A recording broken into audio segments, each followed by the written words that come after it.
Alright, check it out, whole ass niggas. The reason we're watching is because even though aim assist will help you in a gunfight, it won't keep you alive. Cause you know, staying alive is what makes you a good player.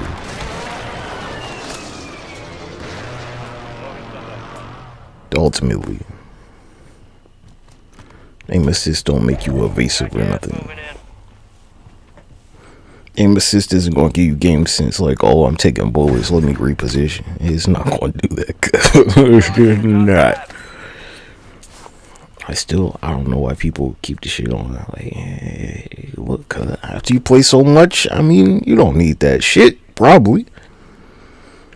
Or, you know, I don't know. I guess, like, it is, you want casual experience. I think it's, like, more frustrating with aim assist because you can't control the shit. Although, I mean, you know, you're accurate and they're like, you fucked. That shit's pretty, like, oh, well, at least I was doing it. Oh, yeah. It's quite a double-edged sword, cuz. Alright. I don't think so, Top four? man. Because, like, there's the mouse and keyboard shit. I guess it's like no aim assist on controller is, like, similar. It's not exactly the same. It's similar to mouse keyboard. High value contracts are in play. Order exit. Although there's, like, no stick drift on mouse and keyboard, so, you know, the controller is way harder. Yeah, on this 9/11.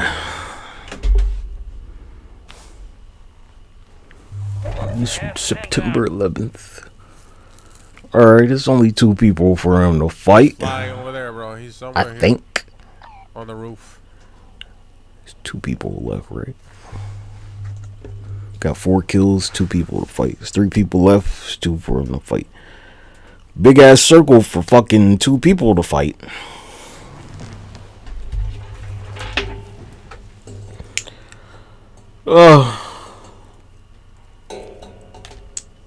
I have a gas mask. I don't know why I was looking for one. No audio.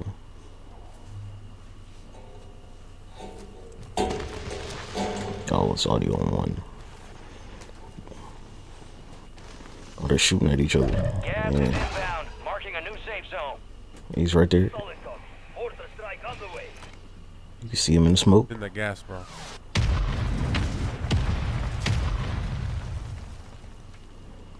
Yeah, he blocked his compass. So can't tell you.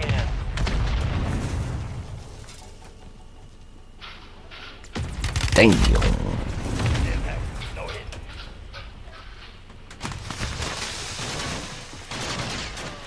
Oh, fuck. Throwing the smoke grenade, cuz. Throwing the smoke. Oh, he got pinched. I had to be the fucking middle one, bro. He should have jumped Damn up it. on top of that motherfucker. We're gonna spectate for about, I don't know, 20, 30 minutes.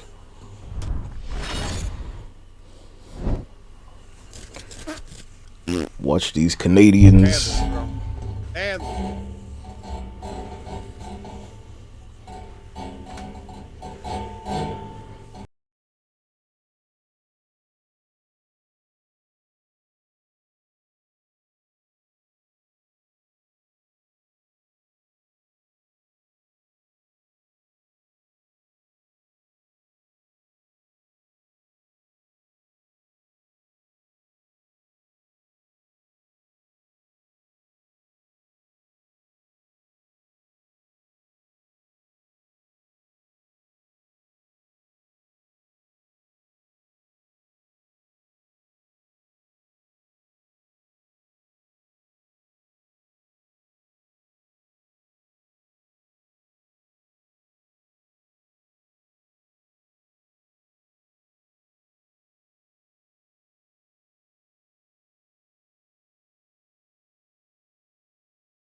Gas is approaching on your position. Move to the safe zone. Be advised, gas drop is inbound.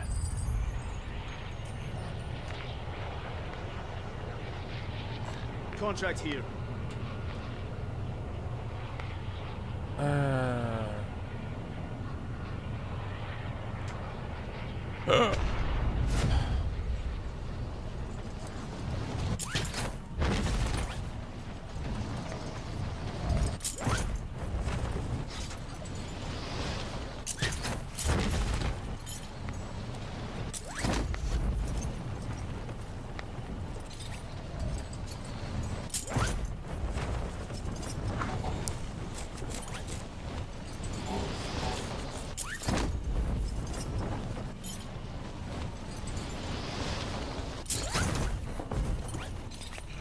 Eliminate all targets in the AO.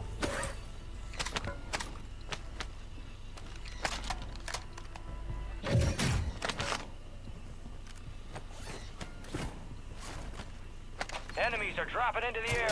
Watch the skies. This is intel on the next gas spread. Secure it to the uplink station marked on your TAC map, and we'll decrypt it while we still can. Damn, cut it like 700 Arizonas.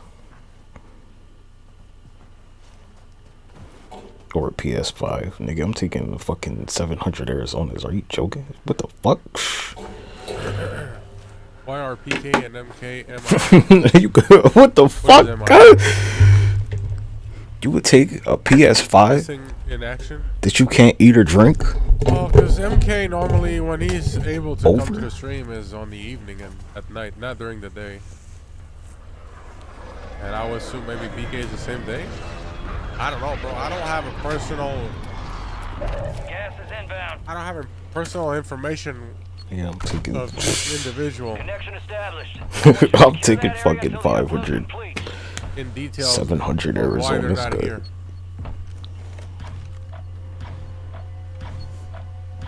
You could Maybe they resell are them here. motherfuckers, cut. Maybe they are watching. You can make I don't know. $700 off of 700 Arizona. But you ain't making no $700 off a PS5, bro. Incoming gas spread on your TAC map. Intel confirms there's a bunker near your immediate location. Eyes up, soldier.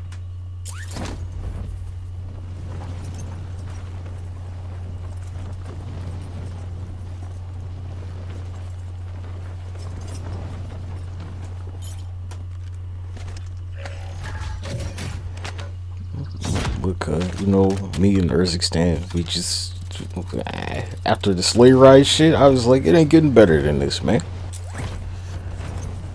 After sleigh ride, resurgence, or whatever the fuck we were doing, it won't get better than that shit. They never added like a weather effect. It's no like time of day change, nothing. Like, dude, The thing is, right now, I can't really, what do y'all do? I'm here daytime, bro, you know? I can't be here 24 hours.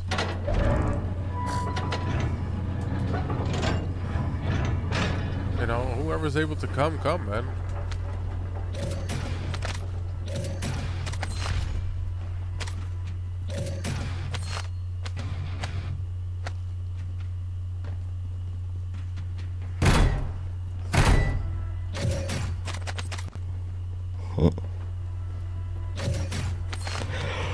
All right. What? All future safe zones. Yeah, we got foresight just like that. Goddamn. All future.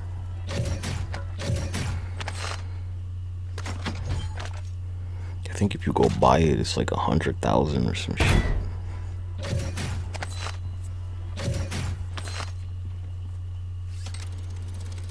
Get this shit with the bunkers. You gotta be in real life. It's like you'll go down there and you won't know how much time passed, cut.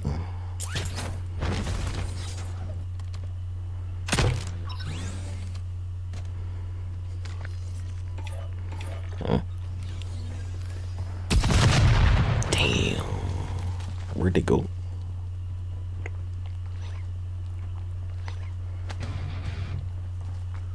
You can hear them behind them, God.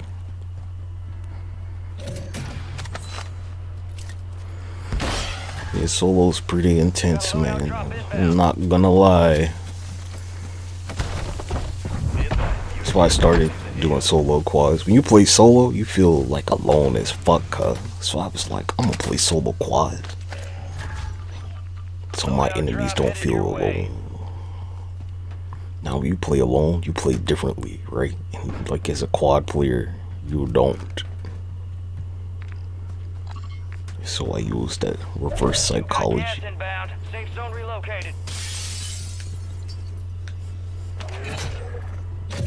Bounty targets identified. Get to the point where it's like, I don't know, 4v1, and you're like, oh, it's 4v1. What can I do but like kill all of them by my goddamn self? Kind of the point. Can't do shit but solo this whole team of 4 people all by myself. Cause ain't nobody else gonna do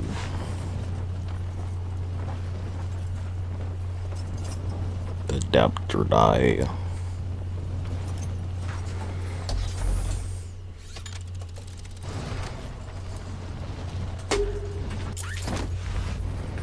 So we adapted. I see. He's flying off. Every single zip line. Gas is closing in. You getting cut. If you play on controller, there's no reason not to stand up. If you grew up and you know you went to the arcade and shit, like stand up, nigga. It's the reason the arcade was like you gotta stand at the console. I think they're going to like get both of them killed.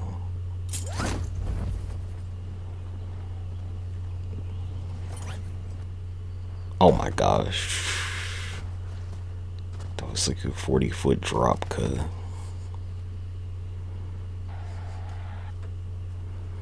Fucking.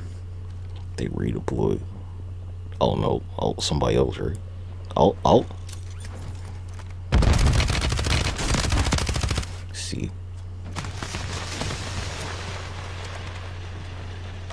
I would have thrown a thermite first.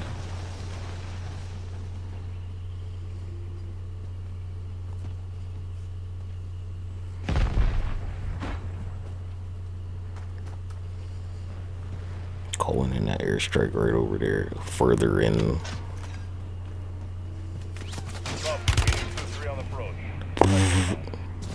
Oh, he survived. That's crazy. Just barely. Nah, he got this guy. Thermite. Oh shit! What? What a cocksucker, bro. Put a cluster mine down. Damn. You're gonna have to fight to earn redeployment. Should have thermited that nigga. Oh. You wear those upgrades well, soldier. He's got foresight, cause ain't no weak loot.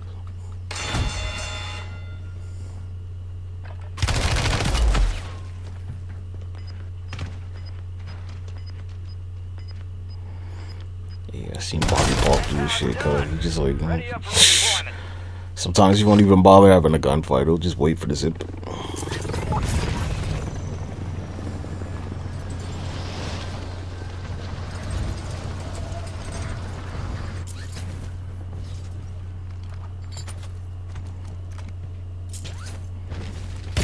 Damn. I think he might be alright. Yeah, just barely. We're getting that fucking building. Gas is closing in. Get to the new safe zone.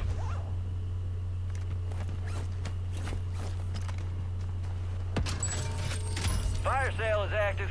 Buy station prices are adjusted. He played up.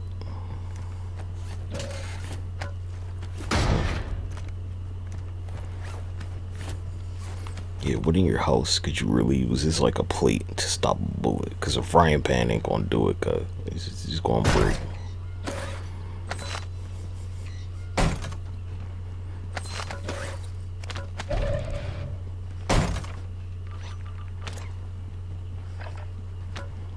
You always gotta keep your inventory nice and clean and stocked up.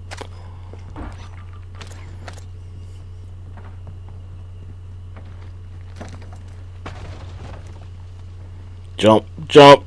Should oh, never mind, he got him. Okay. Oh, somebody sniped that nigga though. Gas Don't is do it, moving. man. Don't do it. No, no, they didn't take the shot. It should be like right in that building across from him. It's a sniper nigga. Yup. Yeah.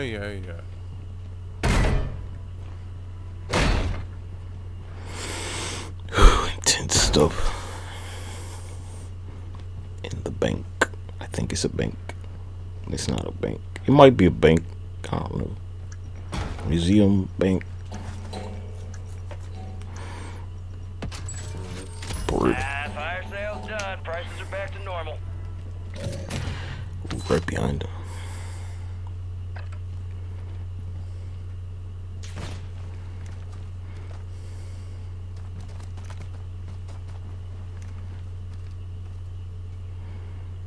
Yeah, cause he's like, alright, you seen the Omni movement stuff? Like, just use it here. Walk backwards, slide backwards. I gotta give it to them. They made it a lot easier to slide backwards. Close the skill gap. I don't know, he might get shot, cut.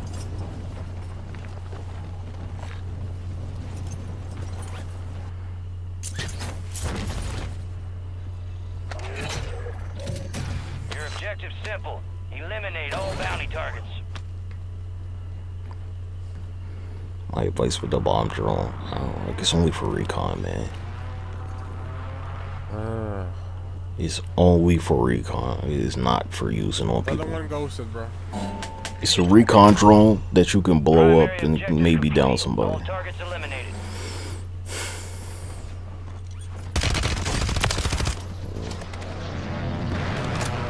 I think they got like 2,000. Like 1,000. I remember this spot because it was like one of my first memorable experiences right here. I was pissed.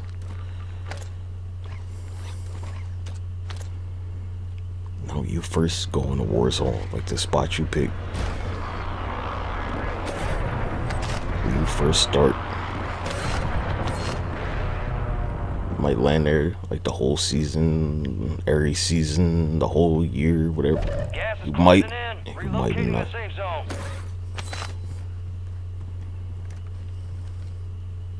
Recon flyover. Heads up, soldier.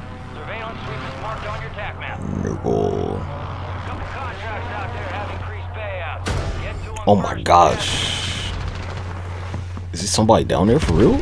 Oh yeah, shit. Don't go down there, man. You crazy?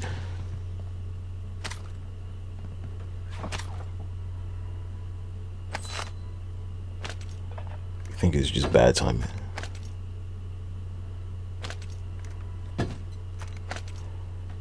I don't know. Everything suggested was somebody down here, right? Friendly buy station deployed. Guess not. Maybe they left. I don't know. Yeah, that girl. Deployable buy station is You available. know when they want to like make an update to Warzone, and do a new one, they're gonna be like blah blah blah. We don't have the deployable. Recon drones flying Easy kill. through the gas. Watch your position. Finish. Oh. Confirm. So bloodthirsty. Get 5 kills in Warzone. Way harder than multiplayer. Infinitely fucking harder. Getting 1 kill in Warzone is like killing 3 people in multiplayer, my guy. It's just... There's a huge skill gap that people don't want to talk about. Like, for real. Gigantic skill gap.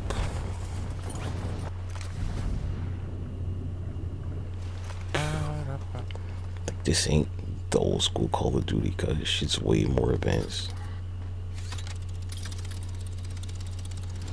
Don't y'all ever fucking forget that shit.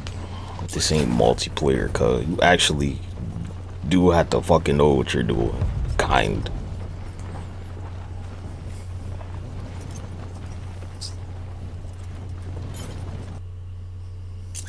That's why when they try and sell multiplayer, I don't get it.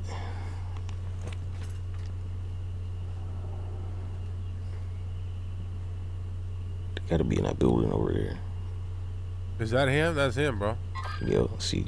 Yo, boy, right there. Don't you love a ping? How far is that, cuz? That's 60 meters? God damn, that's far. There's two of them. Whoa.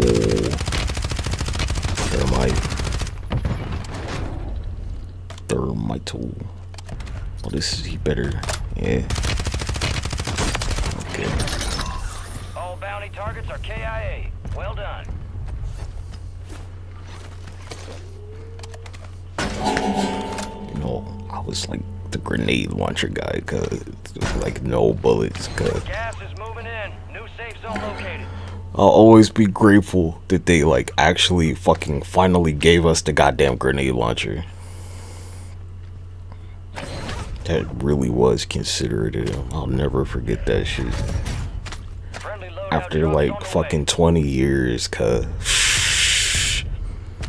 And that's why I had to like see if we got a gas put it down, man. I had to let it go.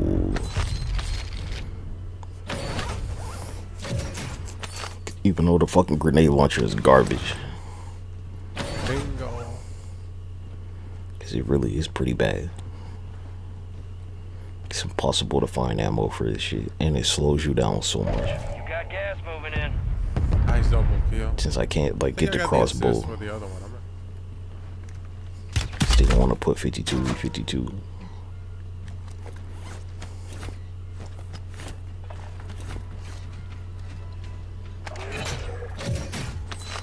Yeah, y'all add 52 v52. Maybe I'll like download the shit one more time, but.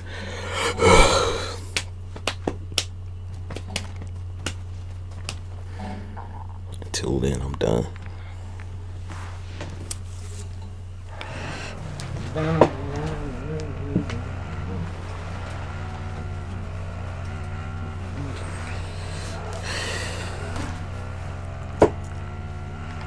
Good job, okay.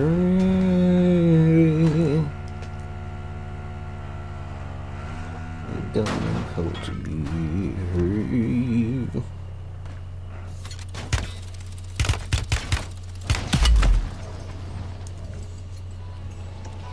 So this is an actual PFD that is U.S. Coast Guard approved and Transport Canada approved. And you're going to want to look inside the vest on the back on this label here, and it's going to tell you if it is approved to be used as a life-saving device or VFD. VFD just means personal flotation device. This one is a 3-buckle. This is what we call a universal standard. Gas is closing in. Get to the new safe zone.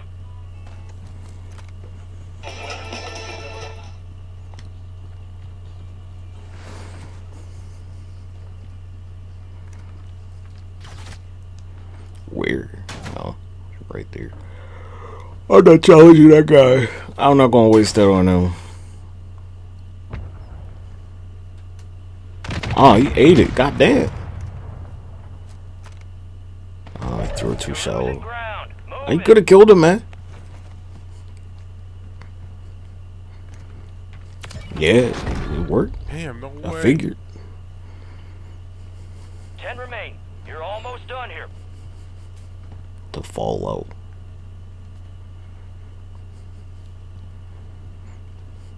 Where the fuck is this guy, bro? Above He's you. somewhere here, dude.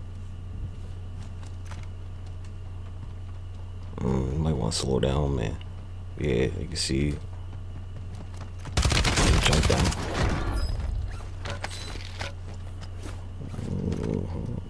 Whoa.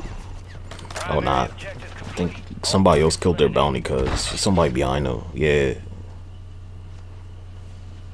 Just throw this shit right there. Relocating the safe zone.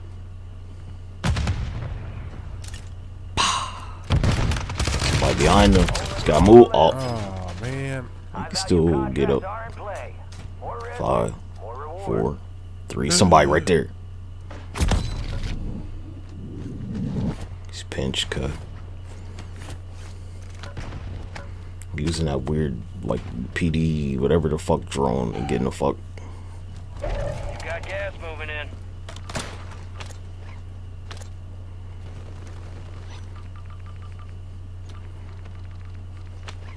What Is it a PDF? I don't know.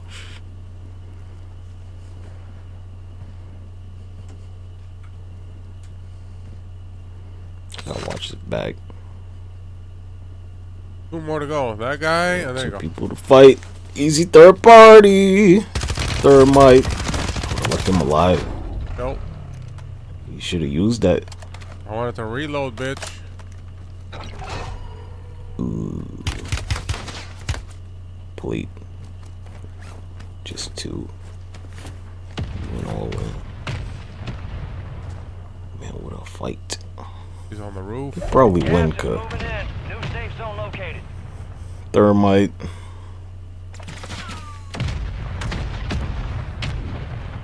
Yeah, see, told you. Gas is inbound.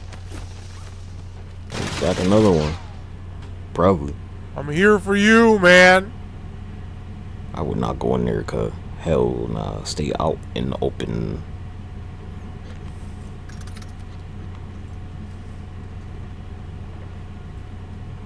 I'm throwing a stun right here. It's a 1v1, cuz. Stun.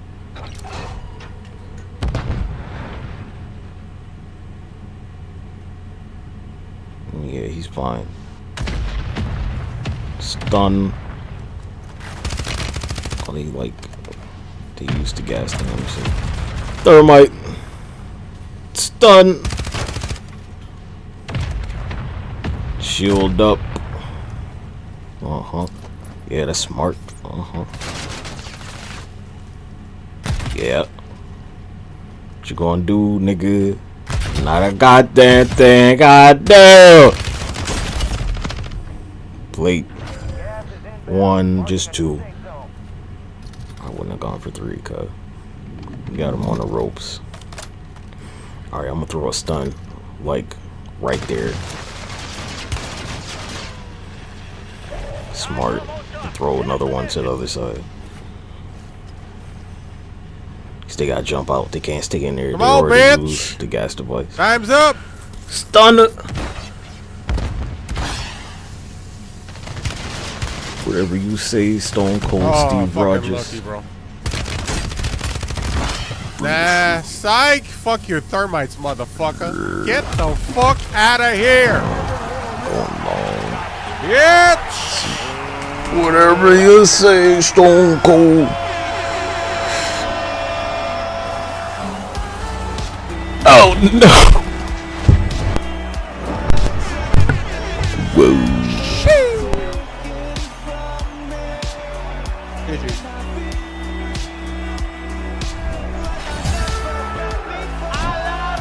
Termitos. They're gonna rock out in the way they're gonna rock out.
Do it. Keep clear of that gas. Get to the So safe when will zone. we be together with Doc? I'm waiting for the invite. Contract here.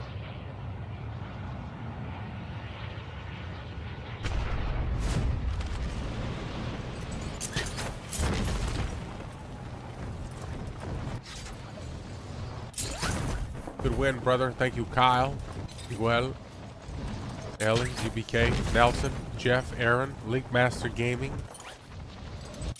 Link, do you like gaming?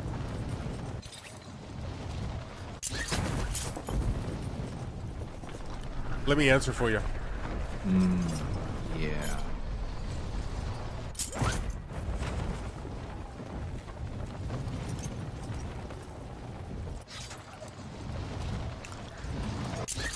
Link, are you gonna be here when Verdunce comes back, bro? You were here, you have to be here. You're clear to engage all targets. Looks like this intel reveals the location of the next gas spread. You know Get it, bro. into We gotta be the designated first ones to uplink shit on that station game, bro. for decryption. Hurry up.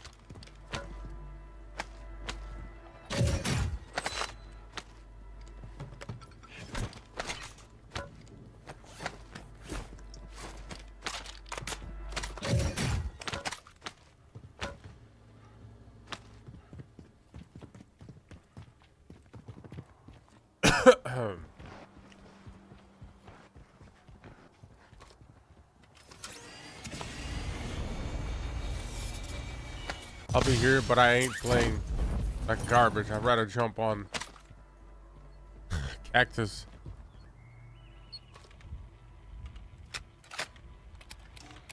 And a spiky cactus. Gas is closing in. Good connection. Set a perimeter till the transfer's done.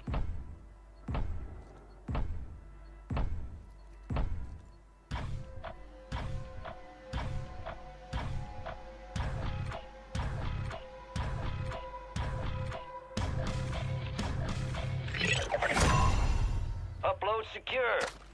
Future gas spread coordinates are marked on your TAC map. Intel shows a bunker nearby. Eyes up, you hear? Damn, boy, advanced UAV. Just for me, baby.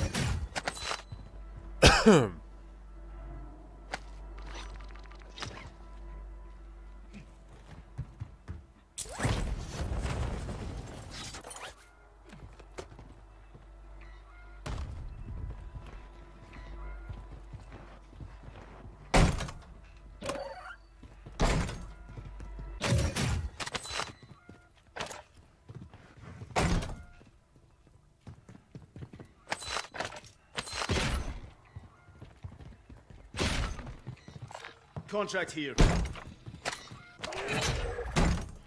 Positive ID on the bounty targets. Hunt them down. When does the map come out? 2020. Is it really? The map doesn't come out at the end of this year? In November? Are you sure?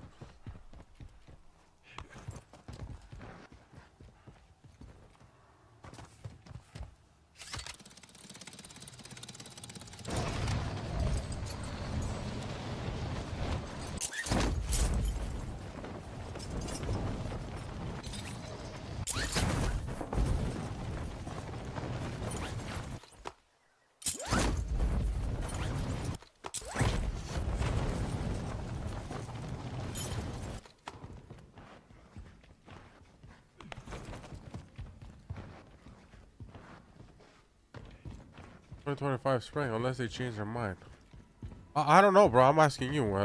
I really don't know, dude. That's why I'm asking. I thought it was this year, to be honest.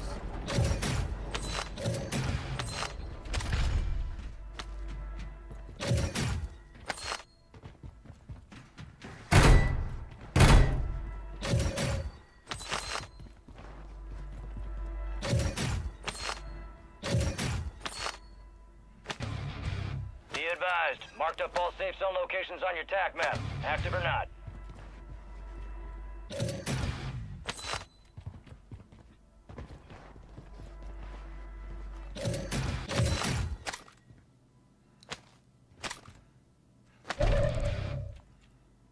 Requesting recon flyover. You got a loadout drop inbound.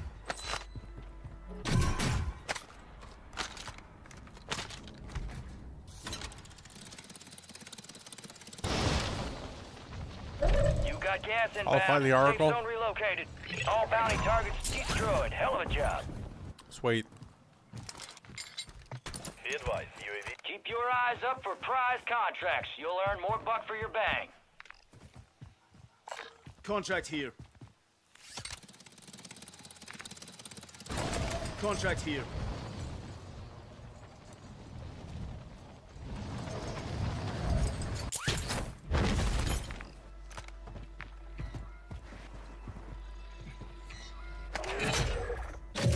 Bounty targets marked. Kill them all.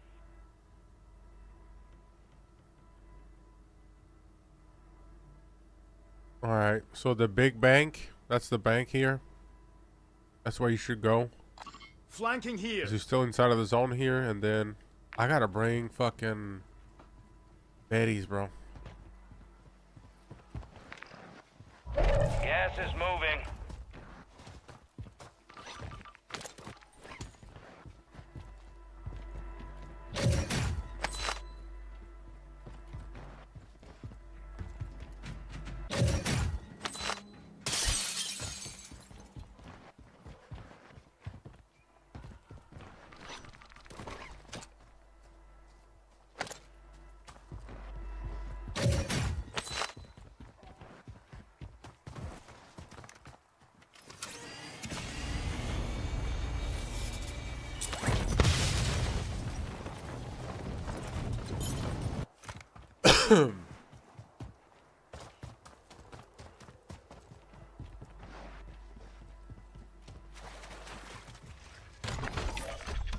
Need recon overhead. Ghosted, huh?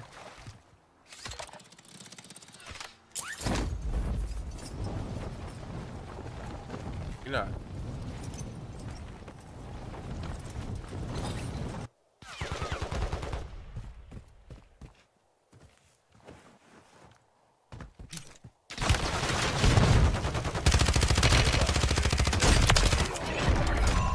All bounty targets are KIA. Well done.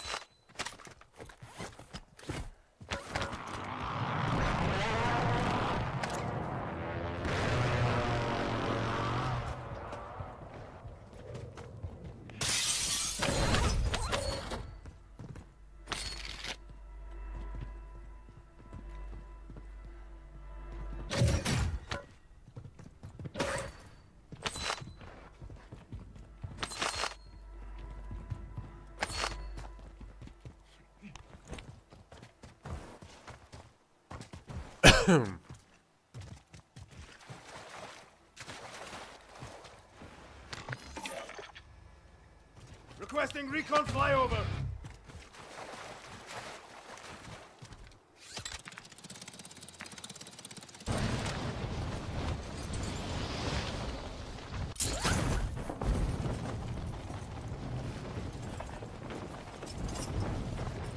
Okay, got it. Okay.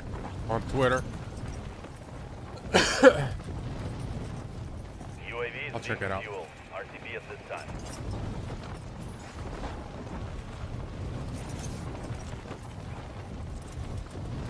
Gas is closing in. Get to the new safe zone.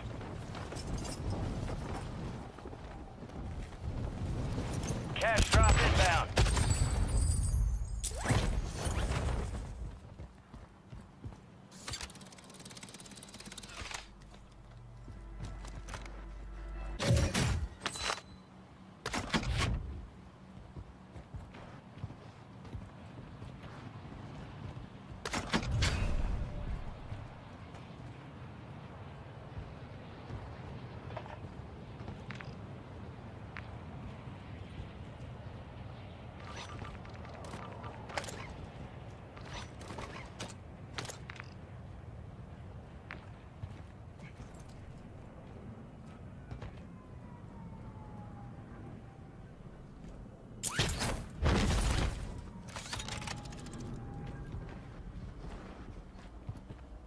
You're losing ground. Move it.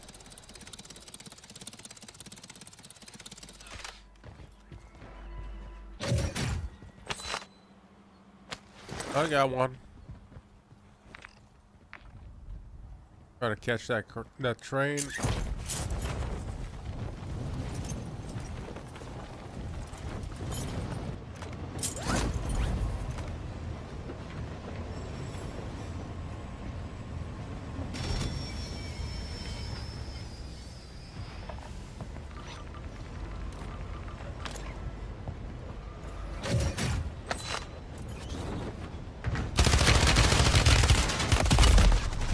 Cheater, bro. 100% cheating.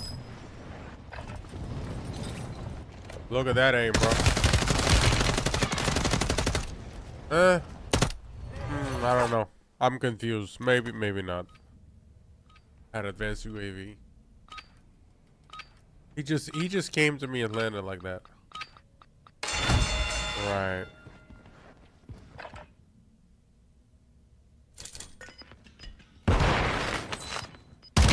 And that's all they wrote. A well-earned redeployment, soldier. Stand by.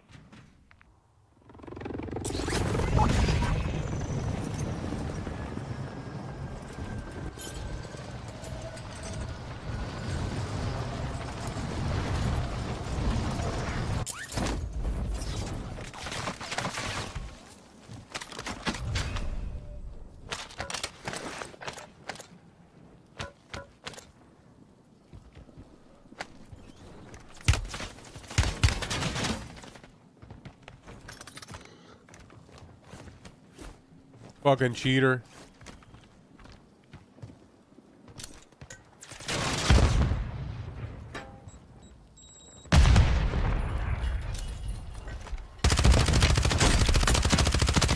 Ah, there you go, bitch. There you go, fucker.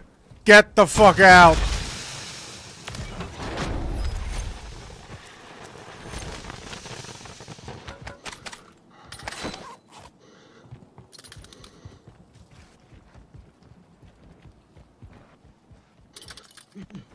You got gas inbound. Safe zone relocated.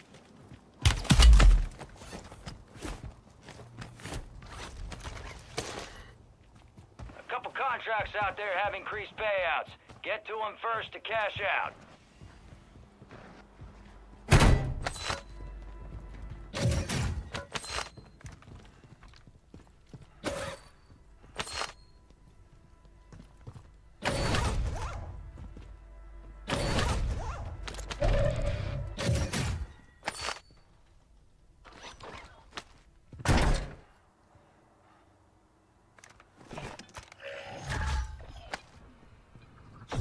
There you go.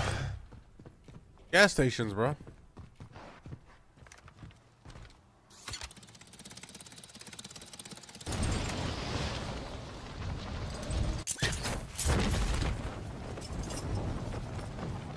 Gas is moving.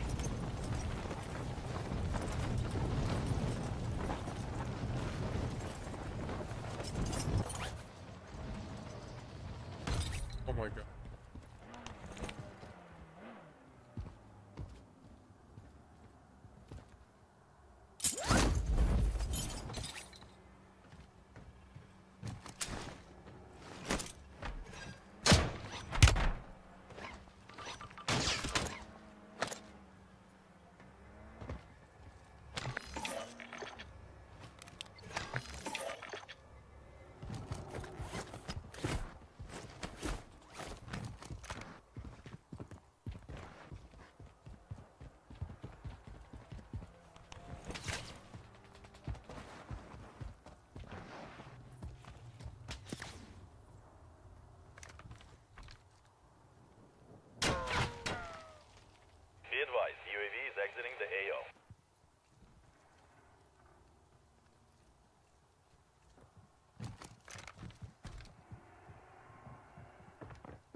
Oh, sweet. Enemies dropping into the AO. Good.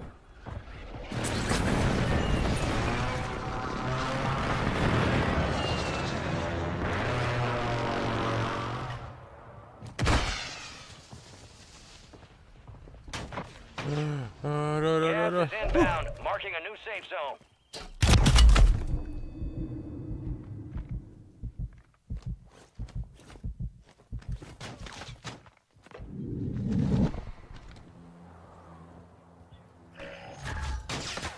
Loadout drop headed your way.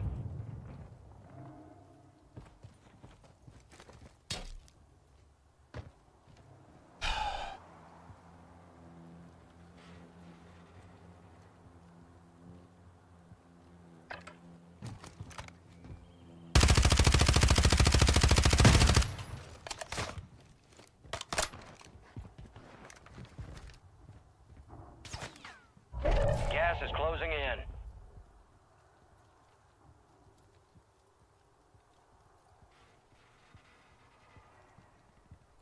That guy there's falling.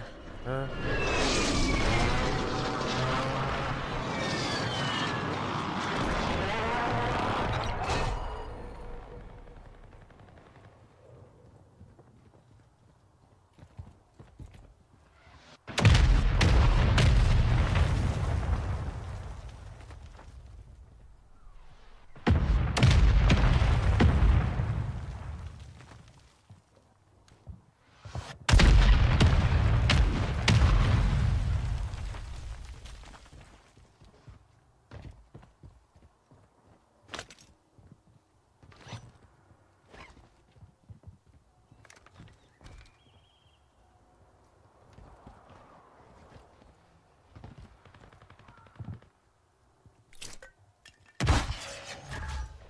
Friendly buy station inbound. Location marked.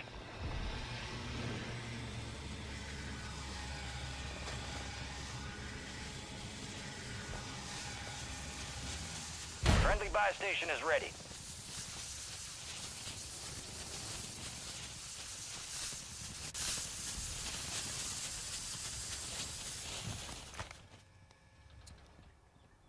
Gas is moving in. New safe zone located.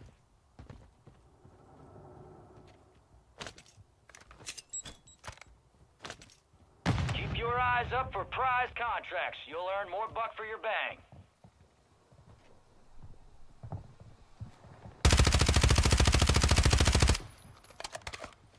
No zippies.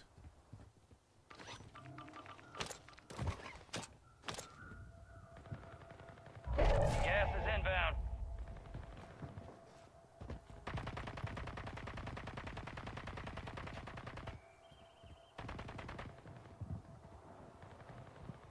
Only 10 left.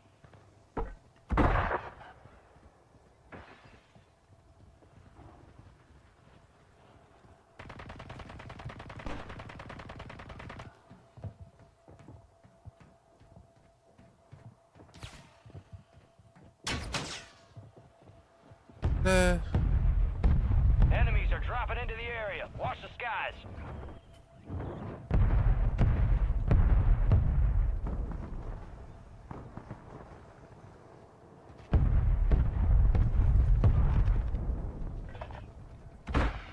Gas is closing in. Relocating the safe zone.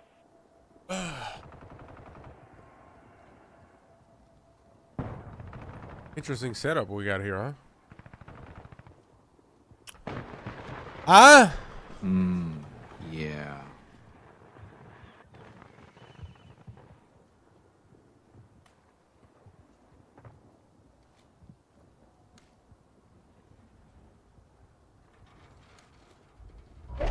Got gas moving in.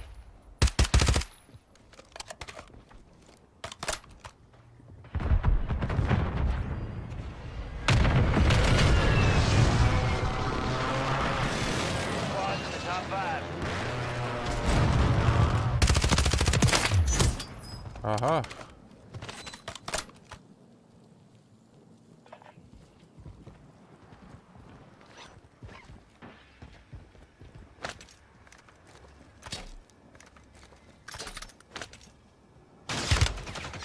No way. Wow. Motherfucker. Oh boy, only 5 remaining. You were close. We lost that one, but we'll get you some bitches next time. No way I would have thought someone would have fucking pulled another gas mask clutch like that.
Oh yeah, Verdansk, spring 2025.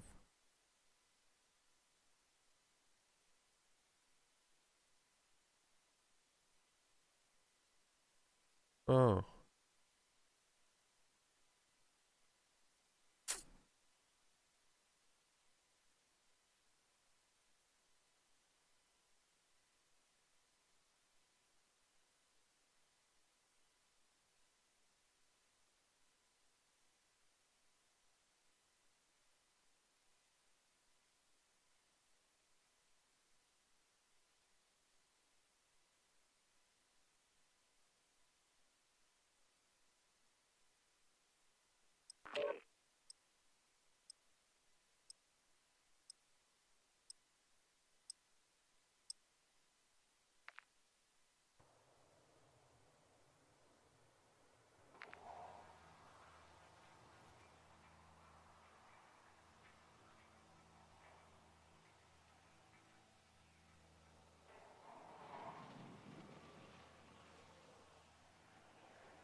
Check your weapons, check your gear. We're holding for deployment.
time's over, now you deploy to the war zone.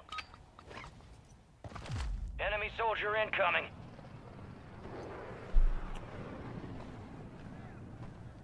There you are. Head shed gave the green light. We're deploying you to the front lines.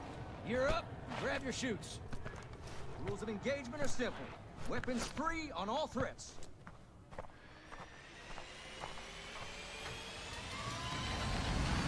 Let's get this done.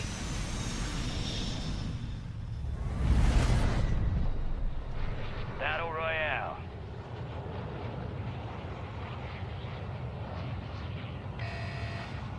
Be advised, gas is closing in. Proceed to the safe zone. Enemies are dropping into the area. Watch the skies.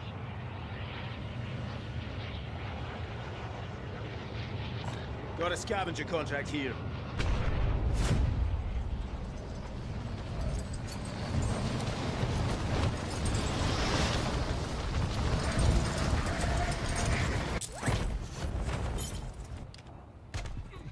Hunt down the enemy. Supply boxes marked. Secure those locations.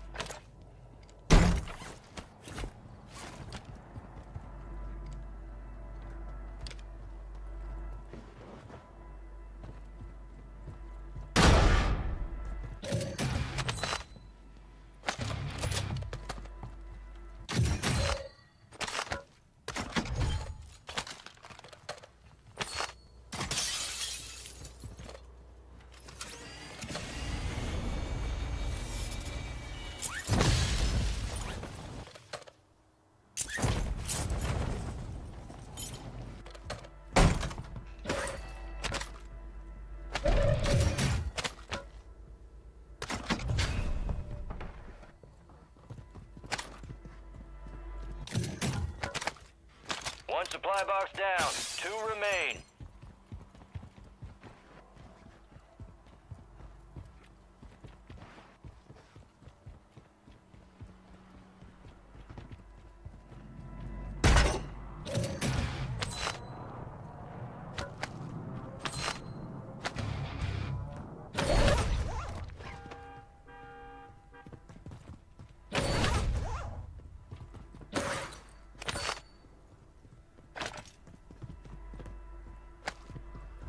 You're losing ground. Move it.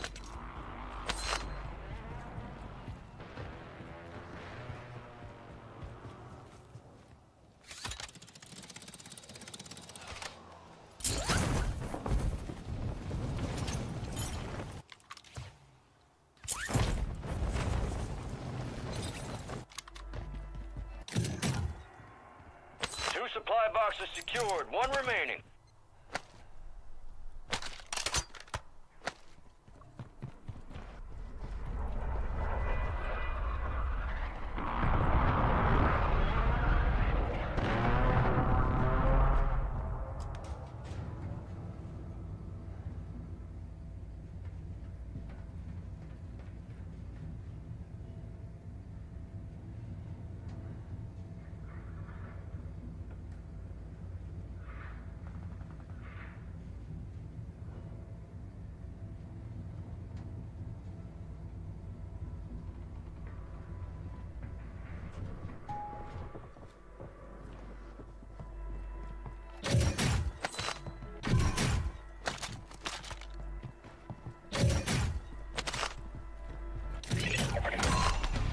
All supply boxes secure. Contract complete. Intel confirms there's a bunker near your immediate location. Eyes up, soldier.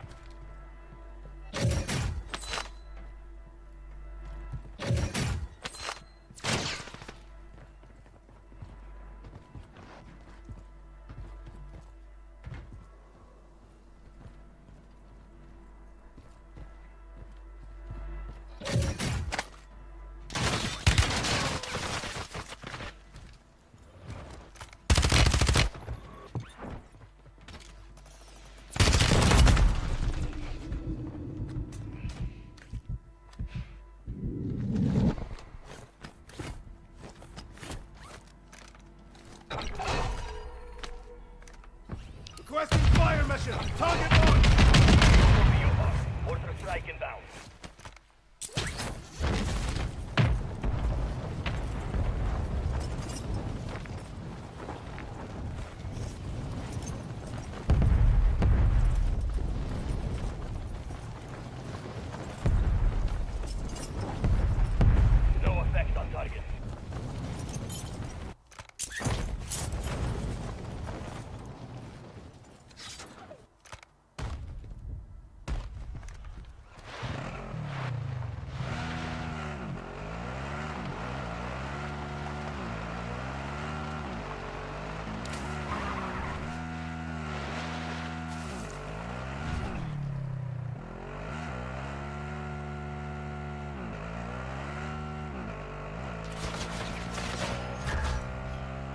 Friendly loadout drops on the way.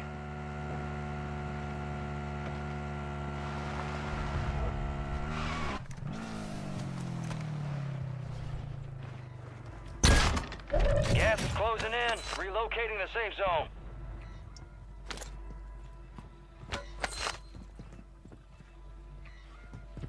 High-value contracts are in play.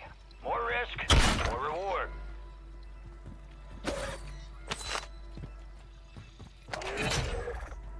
Bounty targets identified. Weapons free.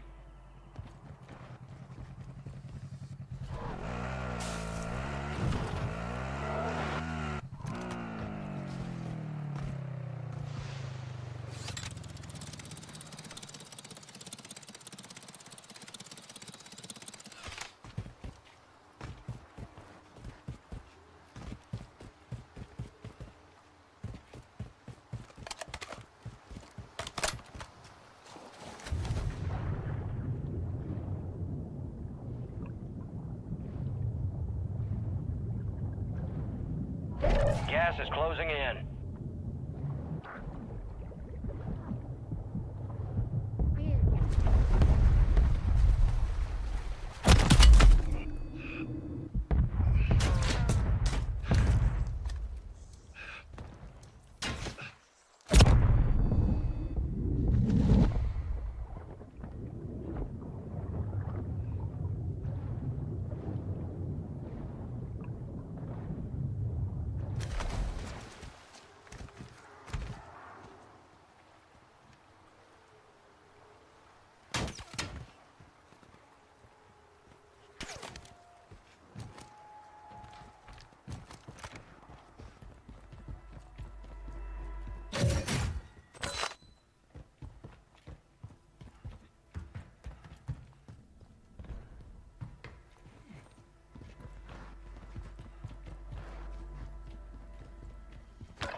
Done and dusted. All bounty targets destroyed. Hell of a job.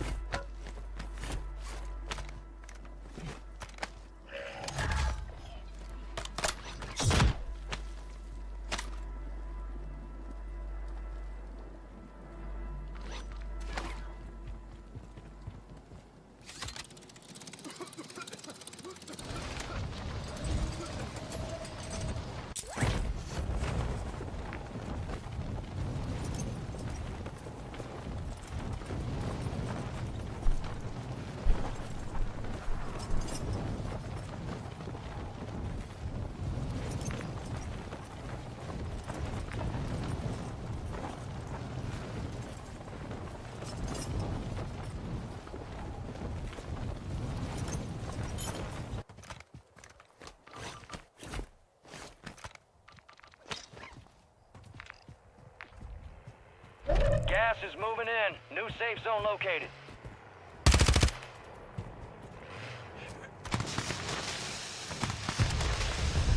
A couple contracts out there have increased payouts. Get to them first and cash out.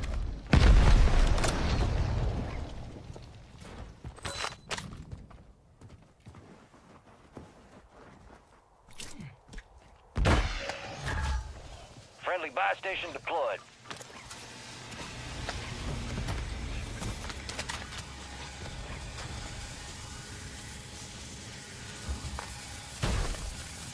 Deployable buy station is available. Need recon overhead.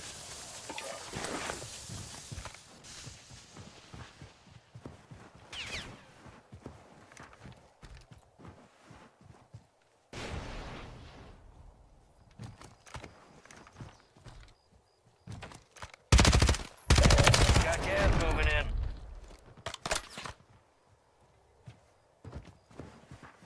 UAV is being confused.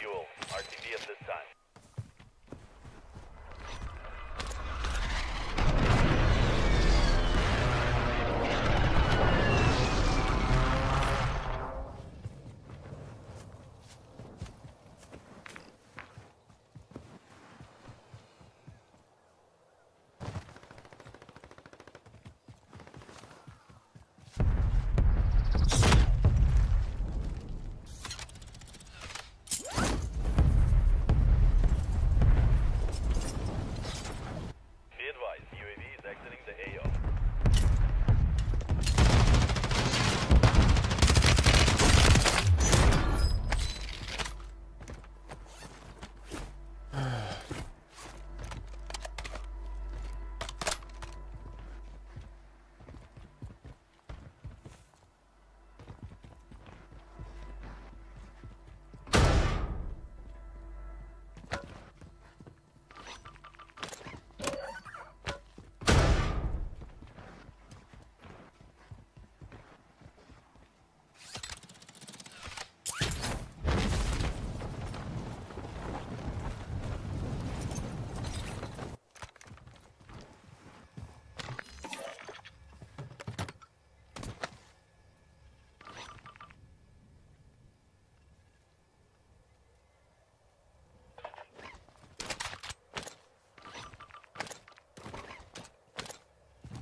Huh?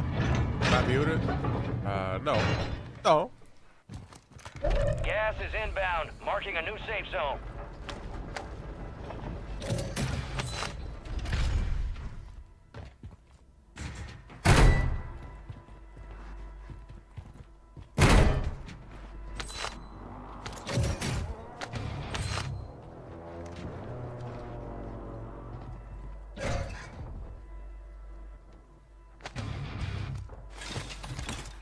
Friendly Guardian is active.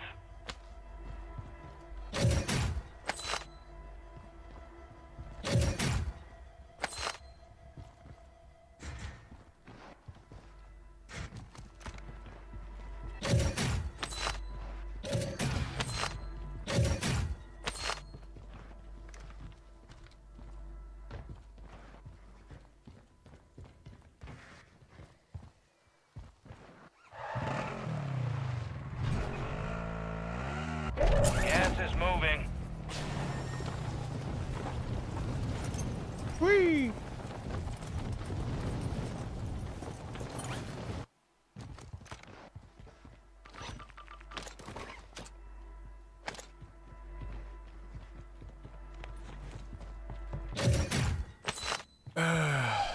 Just being quiet. Yeah, just being quiet, bro.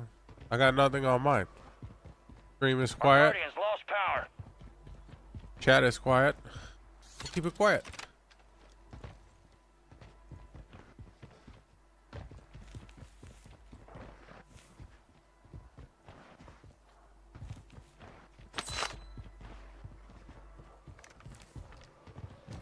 Enemies dropping into the AO.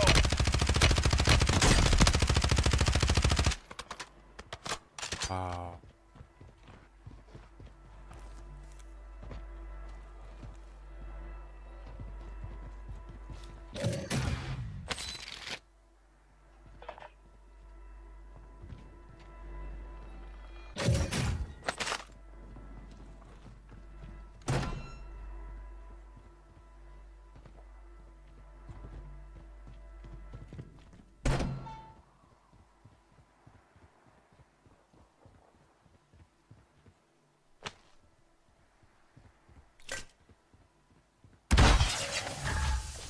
You have a buy station inbound.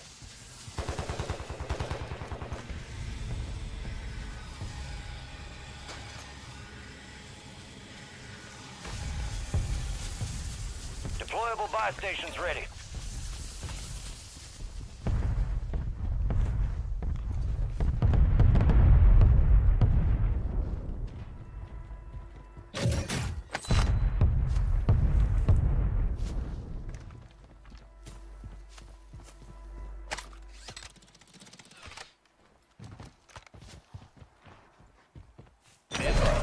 You got gas inbound. Safe zone relocated. Good gulag is closed until further notice.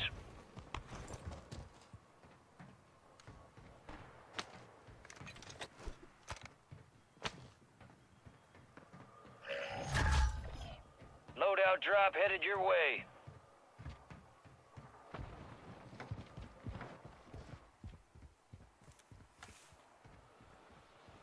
Enemy soldier incoming.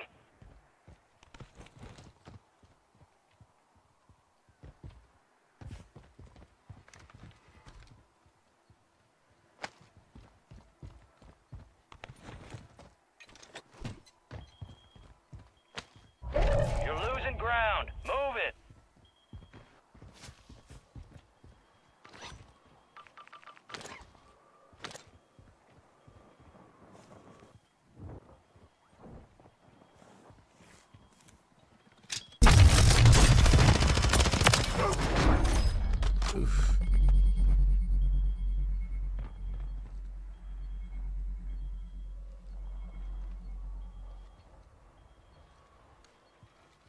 Enemies are dropping into the area. Watch the skies.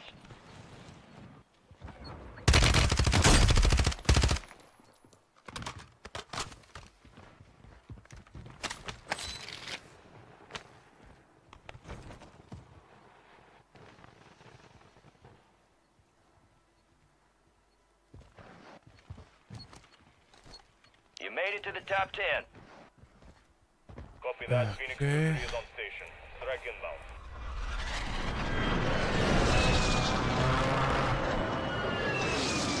Suck Norris! What you gonna do, brother?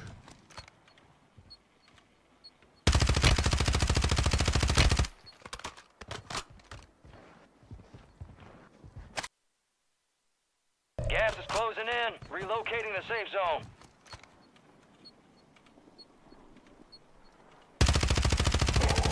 Supply crates have been restocked. Load up. Keep your eyes up for prize contracts. You'll earn more buck for your bang.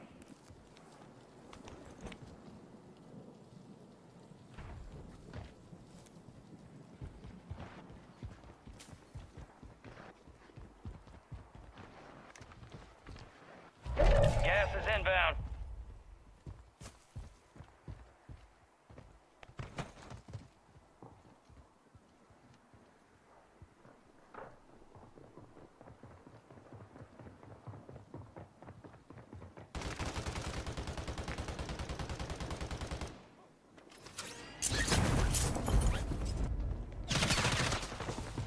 UAV is being fuel. RTB.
And we're back with a Fox Weather Alert. Hurricane Francine is charging toward the Louisiana coastline, and that means millions are bracing for life-threatening impacts over the next few hours. I want to welcome you in to Fox Weather. I'm Kendall Smith. Yeah, good to see you guys. I'm Bob Van Dillen, and we are live on Bourbon Street right now in downtown New Orleans, right in the French Quarter. The rain has picked up, and it hasn't ended in the last 30 minutes. It's been steady. it's been solid. And we were pinpointing out about an inch of rain per hour at this point. That most likely will begin to pop on up. So that's what we're watching right here, Kendall. And now it's starting to thin out. I mean, we've got waves of people that come in just like the rain, and then the people leave, and then the rain picks up again as well. So far, so good. Now we've got a tropical storm warning in effect for New Orleans itself. We'll start getting a taste of those tropical storm force winds probably later this afternoon through the early evening hours, and we may see some winds gusting to hurricane strength after dark tonight. So it's a bad time for sure, but we are under a hurricane watch. Now we've got all kinds of storm surge warnings, including Lake Pontchartrain. We've got that just over here towards our north. We're looking for a 4 to 6 foot storm surge right there when it begins to start. And believe it or not, I know it's an inland lake, but it's still tidal in nature. So the up and down tides, they go up about 2 feet. Luckily, we're in that half moon, so it's quarter stage right now. That's the lowest you're going to find tide-wise. It's not a new moon. It's not a full moon. So we're catching a break with that. We're also catching a break with the fact that the storm is coming in later on this evening, just in time for low tide. So the tide's going to be peeling out as that storm surge comes in. So we can maybe knock off a foot or two of storm surge from what was anticipated, which was 5 to 10 feet. We might see somewhere around that border get around 8 to 9 feet, but we think the storm surge isn't going to be as bad as what maybe we thought. I don't think it's going to be up about 10 feet or so. Still, 90-mile-per-hour winds. That's going to be one of the threats. That's a saltwater threat. Talk about the freshwater flooding. That's going to be an issue, too. And with the rain steady and still coming down now, and it's really just starting for us in New Orleans into Crescent City, we're calling for as much as 4 to 8 inches of rain. The possibility peppered in there, 10 to 12 inches of rain, a possibility. We've got a lot of pumping systems around here. So far, so good. Everything seems to be okay. It actually feels like the rain's loosening up just a little bit also with the skies beginning to clear out. So we, right here in New Orleans, tropical storm warning, hurricane watch. Up to the north a bit farther in Baton Rouge, Brandy Campbell is there. She's under a hurricane warning. And Brandy, we've been speaking for the last few hours now, watching your conditions. They've been going downhill here, and I imagine we get it first, and that same rain band is going to cycle up and get into you there shortly.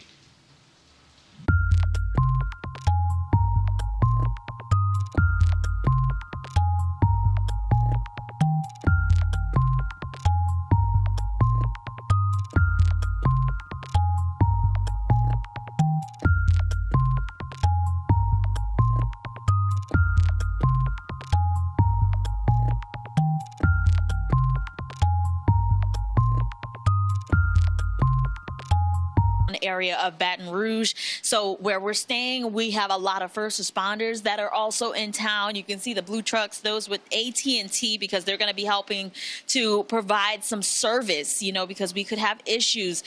Power lines also coming down because of the wind speeds that we could see in this area. So right now, things not looking so bad. Obviously, it's wet outside. You can see some puddles out in the lot, but we're not seeing the trees blowing in the wind quite yet, not the heavy rain at this moment. And again, if we look up at the bridge, you can see there are still people crossing. It's not looking as busy right now as it has earlier in the days, so hopefully more people are starting to settle down as we get into the later hours of the day. As Bob mentioned, we are under that hurricane warning, so we could have impacts 50 to 60 mile per hour wind gusts, and of course, we are expecting heavy rain. Now, with that being said, people have been getting prepared. Even this morning, I called around to some hardware stores. Folks were still trying to pick up those last-minute items. I heard some people were even buying barbecue grills because they were just expecting maybe we might have some issues with electricity. They want a way to cook some food. We went over to a grocery store to talk to more people who are trying to get prepared. I met one resident. He's actually from Orlando, so he said he is no stranger to storms, as most people here are also no stranger to a storm. But he had some last-minute things to get. This is what he said.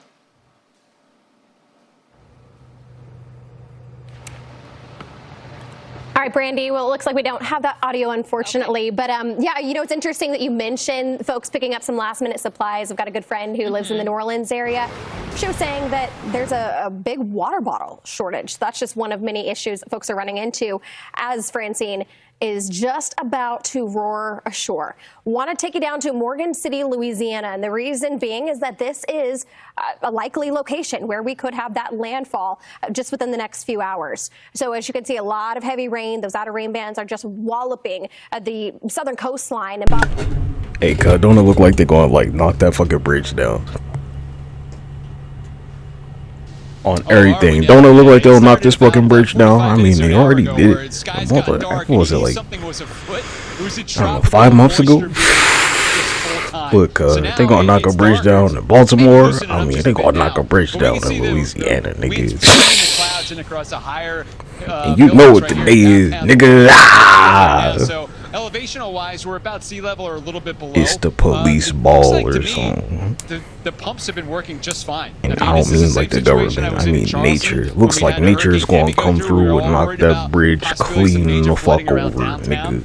So we're probably going to get some flooding for sure if we start seeing those rainfall rates of 3 We to ain't 5 inches talking per about the hour. FBI That is the this forecast time, for this area. nigga. Remember, we're on the east side. We're on the dirty side. So you get that wind coming directly up the Gulf of You Mexico. know our country's got it's terrible slamming home infrastructure, into this my area guy. all the way up through lower parts of Mississippi, wrapping around again across Look northern like that shit gonna Louisiana. go So clear the the fuck fact that we're sitting here in down. Orleans Parish and we've got just a tropical storm warning, hurricane watch, I don't see any flood warnings for downtown yet. I don't think we're going to see that Trimming my happen. nails Not for another with couple my of fingers. hours. Now we will get some very heavy rain steady coming in, but what you see so got far, broken Kendall, is nail. what you get.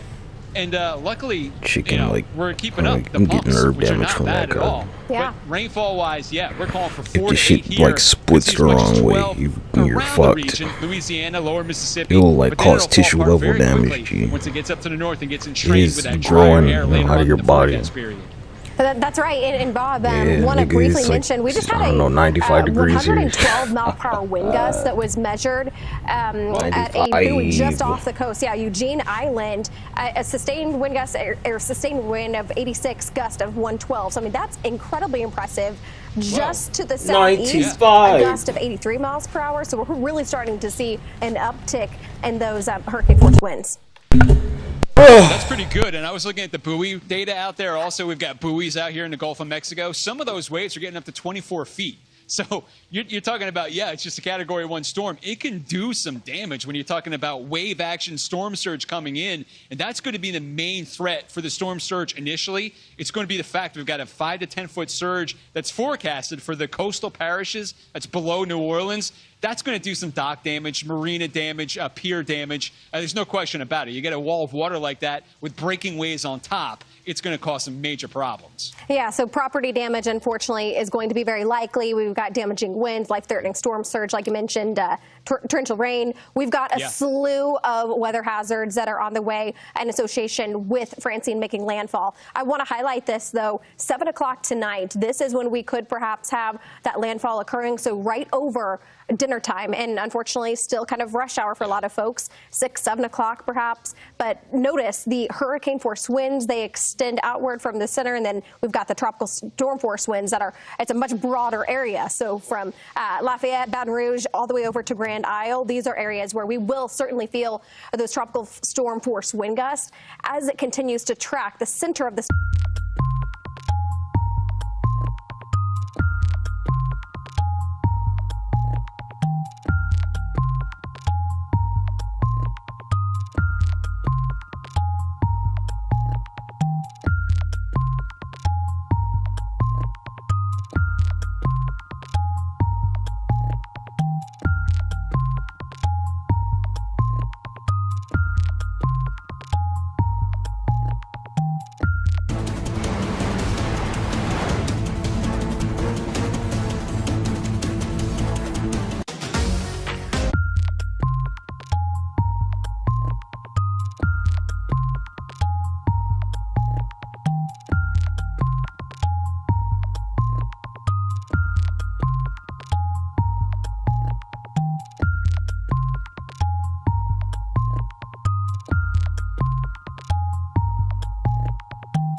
Louisiana is under a tropical storm warning as Hurricane Francine is making its way towards the coastline. And we're expecting Francine to make landfall within the next few hours. So sometime late this afternoon into perhaps this evening along the southern Louisiana coastline. And Mayor President Monique Blanco-Boulay of Lafayette Parish joins me now. Mayor, President, thank you for being with us. Talk about the preparations ahead of Francine's landfall. Yes, thank you for having me. So, we started preparing over the weekend. This storm for the first few days was headed right at Lafayette.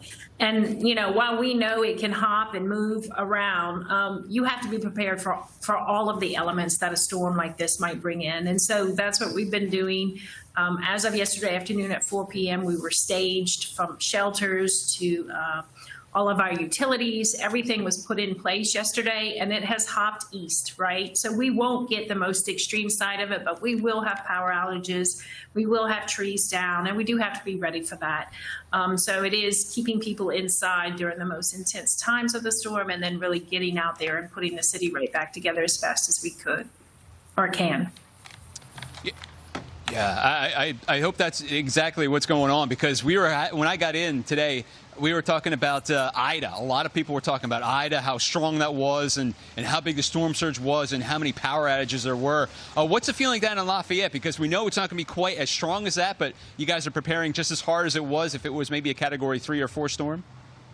Well, on Sunday and Monday, there was a possibility. They were talking about it becoming a 2, and there was quiet talk about it potentially being a 3. So our preparations were put in place for the most extreme storm. We are taking a small breath, realizing we're going to be on the west side and not the east side, which does make a big difference, from almost all perspectives. We still will have those wind impacts, but yes, we are prepared. We were prepared for what might have been worst case scenario, because we were facing that for several days. Gotcha. And we're looking at a live shot right now, Lafayette, and you can see the rain coming down. Still some folks out there on the roadways, but I want to hear from you.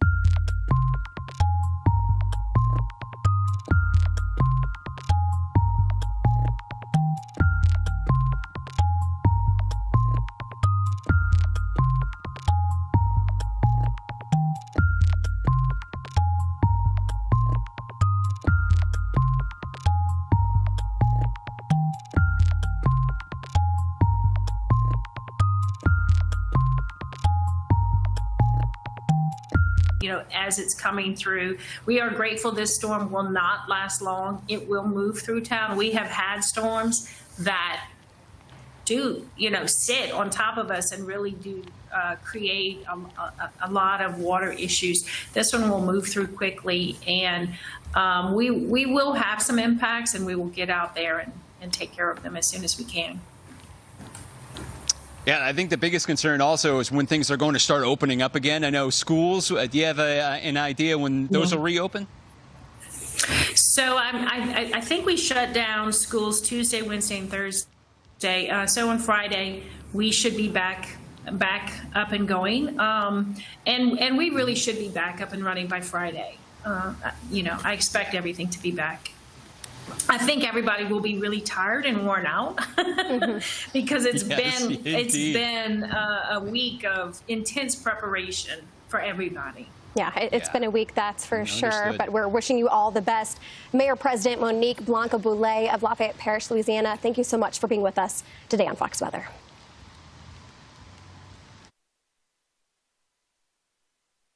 Dr. Jill Trepanier, a Louisiana State University professor and hurricane climatologist, joins us now to discuss Francine in more detail. Dr. Trepanier, thank you so much for being with us on Fox Weather and taking the time out of your day. I'm curious to know, last time we talked to you on Fox Weather, we were talking about the lull in the Atlantic. Now, of course, it's a different story. What are you the most concerned with and watching the most closely as we're just hours away from landfall? Well, I think the first thing is the wind, which you just caught a little glimpse of because it knocked my camera right down. And it has been generally pretty calm all morning, but now it's starting to pick up. So I think that's the first thing, getting things out of your yard that might go flying through the neighborhood. And I think the next thing is rainfall. So as everyone's been talking, trying to think about that protection against any flooding. If you live in low-lying areas, you have sandbags and things like this. But I'm happy to see a lot of cars in the driveways, which means people are not on the roadways, which is fantastic news. And so if you are driving out there, make sure you don't drive into those flooded waterways. Turn around, don't drown, and find another way. Yeah, Dr. Joe, one of the things we were concerned with, anytime I see a hurricane that's in the Gulf of Mexico, you think rapid intensification because you got the warmer waters. But this one's kind of just been creeping up, and now it looks like it's flatlined out at 90 miles per hour. Do you think we're going to see rapid intensification? If so, if not, why not? No, I do not think we expect to see that at all in this system. One of the main triggers of rapid intensification, as far as the research supports, is a symmetric aerial extent of rainfall, meaning you got that rain that wraps all the way solidly around the eye. And this storm has been pretty disorganized from the beginning. And so now we really have predominant rainfall on the northern edge of the system as it's moving through. And I think that's a good indication that we don't expect any level of rapid intensification. We also expect it to encounter and continue to encounter some pretty intense shear as it gets closer to the coast, which will hopefully lead to a rapid weakening, which is much better than the alternative. Yeah, and Dr. Trepanier, I mean, we're glad at least that it is encountering some of those limiting factors to help it to kind of stay as a steady storm at this point. I want to talk about, though, the vulnerability of not just the Louisiana coastline, but even places further inland in regards to Francine's storm surge, because we know that any sort of landfalling tropical system in the state of Louisiana, it is very concerning. Absolutely. So I think storm surge, especially in those places that the storm is initially making landfall, of course, it's a dangerous place, and that's why mandatory evacuations have been issued. I think with this particular system, because we don't expect a stall or where it might sit over one place for a long time, it allows it to get up and out quickly, which is great because it doesn't lead to additional storm surge as it sits along that coastline. I think that there is definitely concern of flooding as it moves throughout inland U.S., things like tornadoes that the other folks mentioned. And then something I always like to warn folks around, especially as we go into the nighttime hours, if we think about where we're sleeping, because after a lot of rain, there might be some wind, right? There might be some power lines down. You don't want to sleep anywhere where one of those may fall on you while you're sleeping. So make sure you're choosing wisely for where you're going to sleep. Yeah, that's a great point. And I was looking at the water vapor imagery before, Doctor, and you could see that trough of low pressure across Texas moving in and kind of pushing it out. It has dry air with it, but do you think on the western side it could act as maybe a vent for the developing thunderstorms before it makes a nice headway through Louisiana? Oh, certainly. I think that's possible. I mean, any upper-level venting system can make one of these low-pressure systems grow. But I think the amount of time it's got before it crosses into Louisiana, paired with that extra shear, and hurricanes do not like dry air. So I think if we think about that kind of all mixed together, my hope is that it kind of stabilizes like the expectation is, and then it dissipates quickly as it moves in. And Doctor, you are a professor at LSU. Let's talk about it. What is it like on campus? Are classes canceled?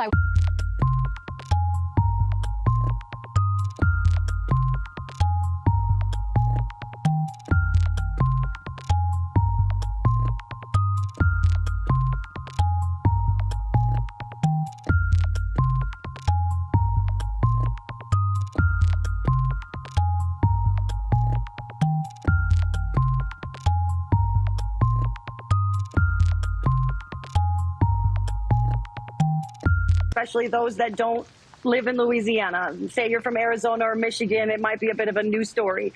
So all day on Monday prior to my last day of classes, I guess, for the week, we went through everything. I went through what they can expect and the fact that LSU dining halls will stay open so they can eat and things of this nature. So in general, It looks like we're pretty prepared. The campus looks like it's ready to rock and roll, and nobody is there that shouldn't be there or that's not already protected by backup generation power and things like that.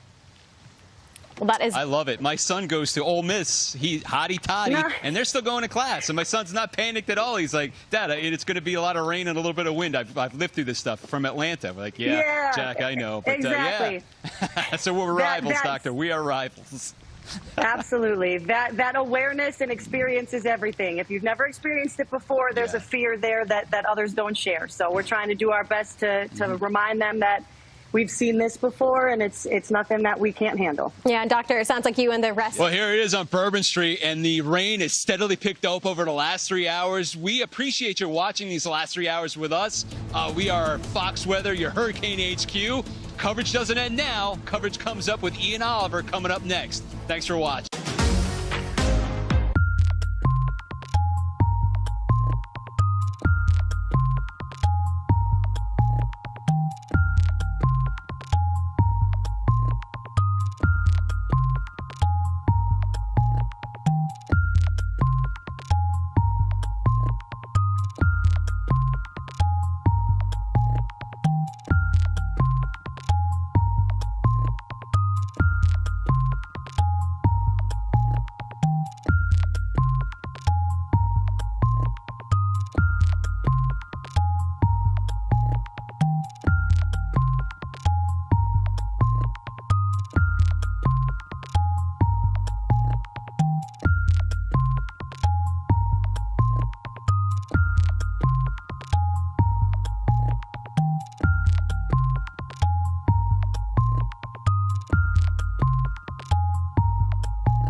Right now, a Fox weather alert. Here comes Francine. Category 1 hurricane is just hours away from landfall in Louisiana, and the entire northern Gulf Coast is feeling its wrath.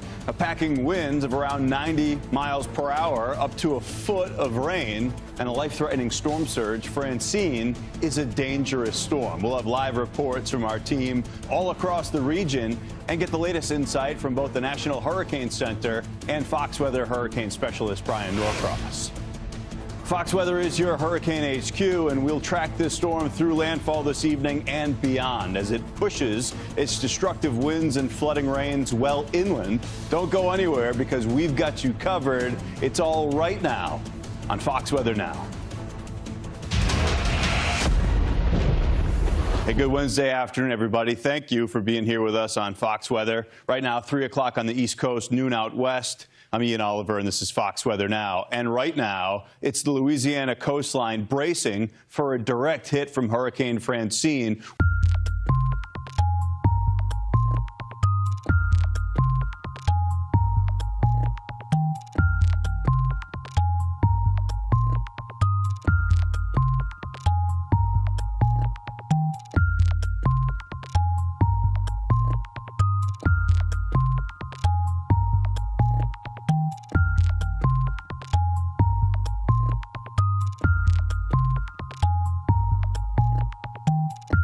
month ago. I mean, you're our man in the storm. You were on Bermuda. After this lull, here comes another landfalling tropical system. How are the conditions so far? Yeah, I tell you what, we've had the outer bands that have made their way here into Homa, which is about, if you look at the whole metro area, it's about 60,000 people. It's the largest town center in Terrebonne Parish here. And maybe we see some of the video that it just occurred in the past hour or so. Heavy rains that came into here with those outer bands and some gusty winds. And that is just the beginning. In the next hour, we will likely start to experience what will be very intense tropical storm and then hurricane force winds that will move through this area. You know, we are not far from the Gulf of Mexico right here. As a matter of fact, if you drive about 15 to 20 miles to the south of where we're standing in Homa, you basically run out of road.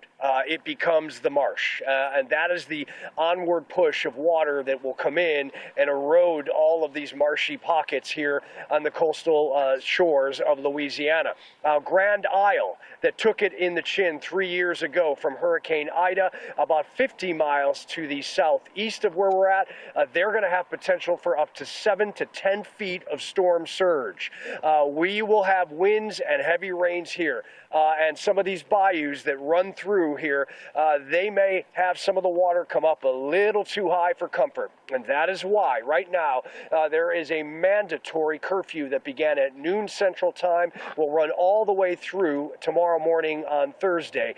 National Guard has been activated. Up to 2,500 National Guard members Governor has put into place that can come and assist if possible. We expect heavy power outages, just like what we saw during Hurricane Ida 3 years ago. And all the schools are clearly closed at this point. And so, you know, not a lot of people out here because of the curfew. A lot of businesses putting up the boards on their structures and homes.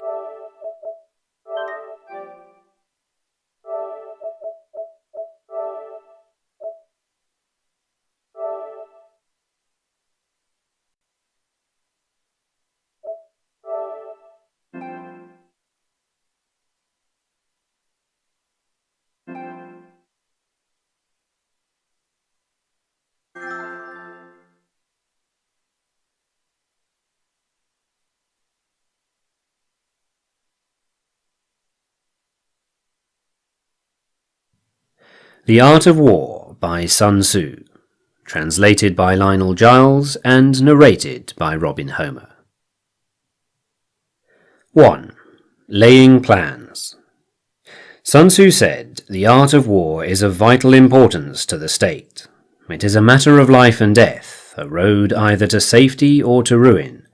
Hence it is a subject of inquiry which can on no account be neglected. The art of war, then, is governed by 5 constant factors, to be taken into account in one's deliberation, when seeking to determine the conditions obtaining in the field. These are 1. The moral law, 2. Heaven, 3. Earth, 4. The commander, and 5. Method and discipline. The moral law causes people to be in complete accord with their ruler, so that they will follow him regardless of their lives, undismayed by any danger. Heaven signifies night and day, cold and heat, times and seasons. Earth comprises distances, great and small, danger and security, open ground and narrow passes, the chances of life and death. The commander stands for the virtues of wisdom, sincerity, benevolence, courage and strictness. By method and discipline are to be understood the marshalling of the army in its proper subdivisions, the graduations of rank among the officers, the maintenance of roads by which supplies may reach the army, and the control of military expenditure. These 5 heads should be familiar to every general. He who knows them will be victorious. He who knows them not will fail. Therefore, in your deliberations, when seeking to determine the military conditions, let them be made the basis of a comparison in this wise.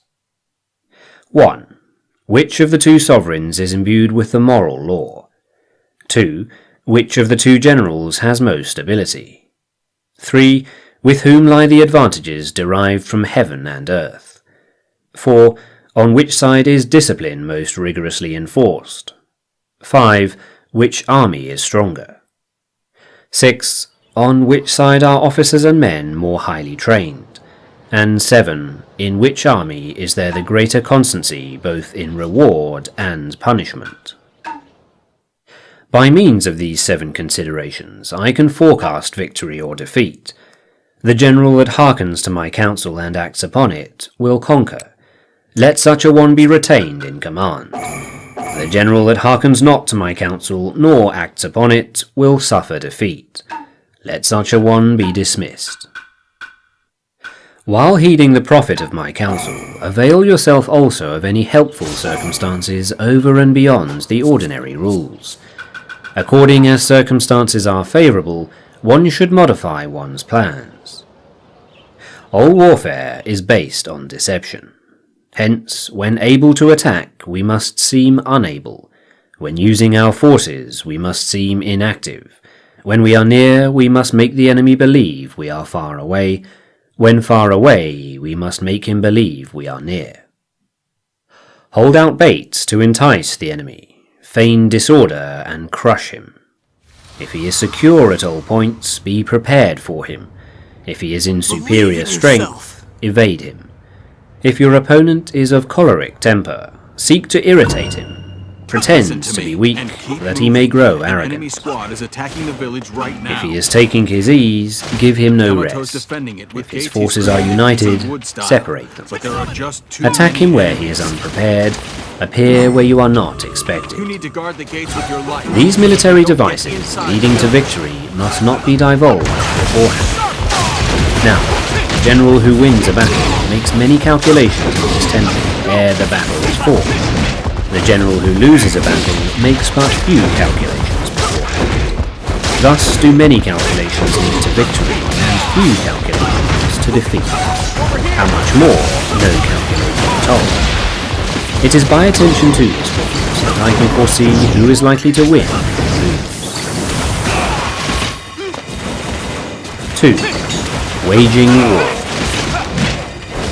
Sun Tzu said, "In the operations of war, where there are in the field 1,000 swift chariots, as many heavy chariots, and 100,000 mail-clad soldiers, with provisions enough to carry them 1,000 leagues, the expenditure at home and at the front, including entertainment of guests, all items such as glue and paint, and sums spent on chariots and armour, will reach the total of 1,000 ounces of silver per day. Such is the cost of raising an army of 100,000. When you engage in actual fighting, if victory is long in coming, the men's weapons will grow dull and their ardour will be damped. If you lay siege to a town, you will exhaust your strength. Again, if the campaign is protracted, the resources of the state will not be equal to the strain. Now, when your weapons are dulled, your ardour damped, your strength exhausted and your treasure spent, other chieftains will spring up to take advantage of your extremity. Then no man, however wise, will be able to avert the consequences that must ensue. Thus, though we have heard of stupid haste in war, cleverness has never been associated with long delays. There is no instance of a country having benefited from prolonged warfare. It is only one who is thoroughly acquainted with the evils of war that can thoroughly understand the profitable way of carrying it on. The skillful soldier does not raise a second levy, neither are his supply wagons loaded more than once. Bring war material with you from home, but forage on the enemy. Thus the army will have food enough for its needs. Poverty of the state exchequer causes an army to be maintained by contributions from a distance. Contributing to maintain an army at a distance causes the people to be impoverished. On the other hand, the proximity of an army causes prices to go up, and high prices cause the people's substance to be drained away. When their substance is drained away, the peasantry will be afflicted by heavy exactions.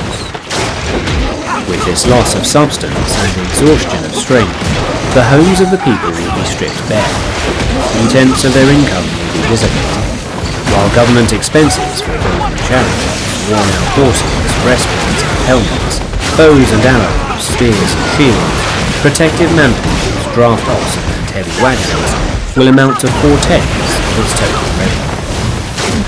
Hence, a wise general makes a point of foraging on the enemy. 1 cartload of the enemy's provisions is equivalent to 20 of one's own, and likewise a single picule of his provender is equivalent to 20 from one's own store. Now, in order to kill the enemy, our men must be roused to anger. That there may be advantage from defeating the enemy, they must have their rewards. Therefore, in chariot fighting, when 10 or more chariots have been taken, those should be rewarded who took the first. Our own flags should be substituted for those of the enemy, and the chariots mingled and used in conjunction with ours. The captured soldiers should be kindly treated and kept. This is called using the conquered foe to augment one's own strength. In war, then, let your great object be victory, not lengthy campaigns. Thus it may be known that the leader of armies is the arbiter of the people's fate, the man on whom it depends whether the nation shall be in peace or in peril. 3. Attack by stratagem. Sun Tzu said, "In the practical art of war, the best thing of all is to take the enemy's country whole and intact. To shatter and destroy it is not so good. So too it is better to recapture an army entire than to destroy it. To capture a regiment, a detachment, or a company entire than to destroy them. Listen to me. Hence, to fight and conquer in all your battles is not supreme excellence. Supreme excellence consists in breaking the enemy's resistance without fighting. Thus, the highest form of generalship is to balk the enemy's plans. The next best is to prevent the junction of the enemy's forces. The next in order is to attack the enemy's army in the field. And the worst policy of all is to besiege walled cities. The rule is not to besiege walled cities if it can possibly be avoided. The preparation of mantlets, movable shelters, and various implements of war will take up 3 whole months, and the piling up of mounds over and against the walls will take 3 months more. The general unable to control his irritation will launch his men to the assault like swarming ants. The result that 1/3 of his men are slain, while the town still remains untaken. Such are the disastrous effects of siege. Therefore, the skillful leader subdues the enemy's troops without any fighting, captures their cities without laying siege to them. He overthrows their kingdom without making operations in the field. With his forces intact, he will dispute the mastery of the empire, and thus, without losing a man, his triumph will be complete. This is the method of attacking by stratagem. It is the rule in war, if our forces are 10 to the enemy's 1, to surround it, if 5 to 1, to attack it, twice as numerous, to divide our army into 2. If equally matched, we can offer battle. Slightly inferior in numbers, we can avoid the enemy. Quite unequal in every way, we can flee from him. Hence, though an obstinate fight can be made by a small force, in the end it must be captured by a larger force. Now the general is the bulwark of the state. The bulwark is complete at all points, the state will be strong. The bulwark is defective, the state will be weak. There are 3 ways in which a ruler can bring misfortune upon his army. 1. By commanding the army to advance or to retreat, being ignorant of the fact that it cannot obey. This is called hobbling the army. 2. By attempting to govern an army in the same way as he administers a kingdom, being ignorant of the conditions which obtain in an army. This causes restlessness. 3. By employing the officers in his army without discrimination, through ignorance of the military principle of adaptation to circumstances. This shakes the confidence of the soldiers. But when the army is restless and distrustful, trouble is sure to come from the other feudal princes. This is simply bringing anarchy into the army and flinging victory away. Thus we may know that there are 5 essentials for victory. 1. He will win who knows when to fight and when not to fight. 2. He will win who knows how to handle both superior and inferior forces. 3. He will win whose army is animated by the same spirit throughout all its ranks. 4. He will win who, prepared himself, waits to take the enemy unprepared. And 5. He will win who has military capacity and is not interfered with by the sovereign. Hence the saying, if you know the enemy and know yourself, you need not fear the result of 100 battles. If you know yourself but not the enemy, for every victory gained you will also suffer a defeat. If you know neither the enemy nor yourself, you will succumb in every battle. 4. Tactical dispositions. Sun Tzu said, "The good fighters of old first put themselves beyond the possibility of defeat, and then waited for an opportunity of defeating the enemy." To secure ourselves against defeat lies in our own hands, but the opportunity of defeating the enemy is provided by the enemy himself. Thus the good fighter is able to secure himself against defeat, but cannot make certain of defeating the enemy. Hence the saying, one may know how to conquer without being able to do it. Security against defeat implies defensive tactics. Ability to defeat the enemy means taking the offensive. Standing on the defensive indicates insufficient strength, attacking a superabundance of strength. The general who is skilled in defense hides in the most secret recesses of the earth. He who is skilled in attack flashes forth from the topmost heights of heaven. Thus, on the one hand, we have ability to protect ourselves, on the other, a victory that is complete. To see victory only when it is within the ken of the common herd is not the acme of excellence. Neither is it the acme of excellence if you fight and conquer and the whole empire says, "Well done." To lift an autumn hair is no sign of great strength. To see the sun and moon is no sign of sharp sight. To hear the noise of thunder is no sign of equipment. What the ancients called a clever fighter is one who not only wins, but excels in winning defeat. Hence his victories bring him neither reputation for wisdom nor credit for courage.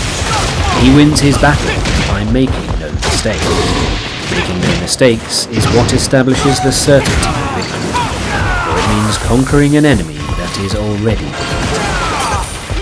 Hence the skillful fighter puts himself into a position which makes defeat impossible, and does not miss the moment for defeating the enemy. Thus it is that in war the victorious strategist only seeks battle after the victory has been won, whereas he who is destined to defeat first fights and afterwards looks for victory. The consummate leader cultivates the moral law, and strictly adheres to method and discipline. Thus it is in his power to control success. In respect of military method, we have firstly measurement, secondly estimation of quantity, thirdly calculation, fourthly balancing of chances, fifthly victory. Measurement owes its existence to earth, estimation of quantity to measurement, calculation to estimate quantity, balancing of chances to calculation, and victory to balancing of chances. A victorious army opposed to a routed one is a pound's weight placed in the scale against a single grain. The onrush of a conquering force is like the bursting of pent-up waters into a chasm 1,000 fathoms deep. 5. Energy. Sun Tzu said, "The control of a large force is the same principle as the control of a few men. It is merely a question of dividing up the numbers. Fighting with a large army under your command is nowise different from fighting with a small one. It is merely a question of instituting silence and safety. To ensure that your whole host may withstand the brunt of the enemy's attack and remain unshaken, this is effected by maneuvers, direct and indirect. that the impact of your army may be like a grindstone dashed against an egg, this is affected by the science of weak points and strong. In all fighting, the direct method may be used for joining battle, but indirect methods will be needed in order to secure the victory. Indirect tactics, efficiently applied, are as inexhaustible as heaven and earth, unending as the flow of rivers and streams. Like the sun and moon, they end but to begin. The four seasons, they pass away to return once more. There are not more than 5 musical notes. The combinations of these 5 give rise to more melodies than can ever be heard. There are not more than 5 primary colours: blue, yellow, red, white and black. Yet in combination they produce more hues than can ever be seen. There are not more than 5 chemical states: sour, acrid, salty, sweet, bitter. Yet combinations of them yield more flavours than can ever be tasted. In battle there are not more than 2 methods of attack: the direct and the indirect. These two in combination give rise to an endless series of fusions. The direct and the indirect lead on to each other in turn. It is like moving in a circle. You never come to an end. Who can exhaust the possibilities of their combination? The onset of troops is like the rush of a torrent which will even roll stones along its course. The quality of decision is like the well-timed swoop of a falcon which enables it to strike and destroy its victim.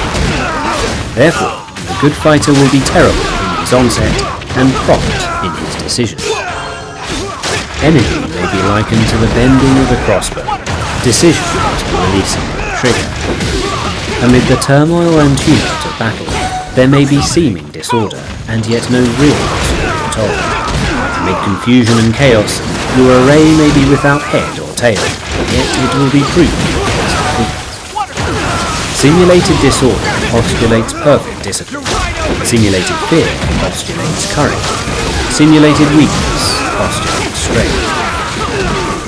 Hiding order beneath the cloak of disorder is simply a question of subdivision. Concealing courage under a show of timidity presupposes a fund of latent energy.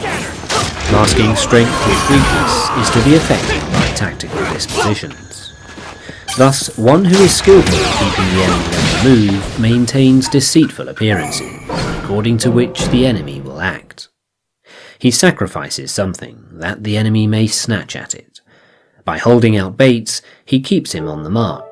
Then, with a body of picked men, he lies in wait for him. The clever combatant looks to the effect of combined energy and does not require too much from individuals, hence his ability to pick out the right men and utilize combined energy. When he utilizes combined energy, his fighting men become, as it were, like unto rolling logs or stones, for it is the nature of a log or stone to remain motionless on level ground and to move when on a slope. If four-cornered, to come to a standstill, but if rounded, to go rolling down. Thus, the energy developed by good fighting men is as the momentum of a round stone rolled down a mountain thousands of feet in height. So much on the subject of energy. 6. Weak points and strong. Sun Tzu said, "Whoever is first in the field and awaits the coming of the enemy will be fresh for the fight. Whoever is second in the field and has to hasten to battle will arrive exhausted." Therefore, the clever combatant imposes his will on the enemy, but does not allow the enemy's will to be imposed on him. By holding out advantages to him, he can cause the enemy to approach of his own accord, or by inflicting damage, he can make it impossible for the enemy to draw near. If the enemy is taking his ease, he can harass him. If well supplied with food, he can starve him out. Quietly encamped, he can force him to move. Appear at points which the enemy must hasten to defend. March swiftly to places where you are not expected. An army may march great distances without distress if it marches through country where the enemy is not. You can be sure of succeeding in your attacks if you only attack places which are undefended. ensure the safety of your defense if you only hold positions that cannot be attacked. Hence, that general is skillful in attack, whose opponent does not know what to defend. And he is skillful in defense, whose opponent does not know what to attack.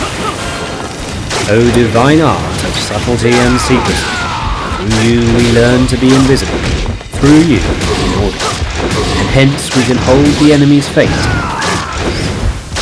You may advance and be absolutely irresistible if you make for the enemy's weak points. You may retire and be safe from pursuit if your movements are more rapid than those of the enemy. If we wish to fight, the enemy can be forced to engagement even though he be sheltered behind a high rampart and a deep ditch. What we need to do is attack some other place that he will be obliged to leave.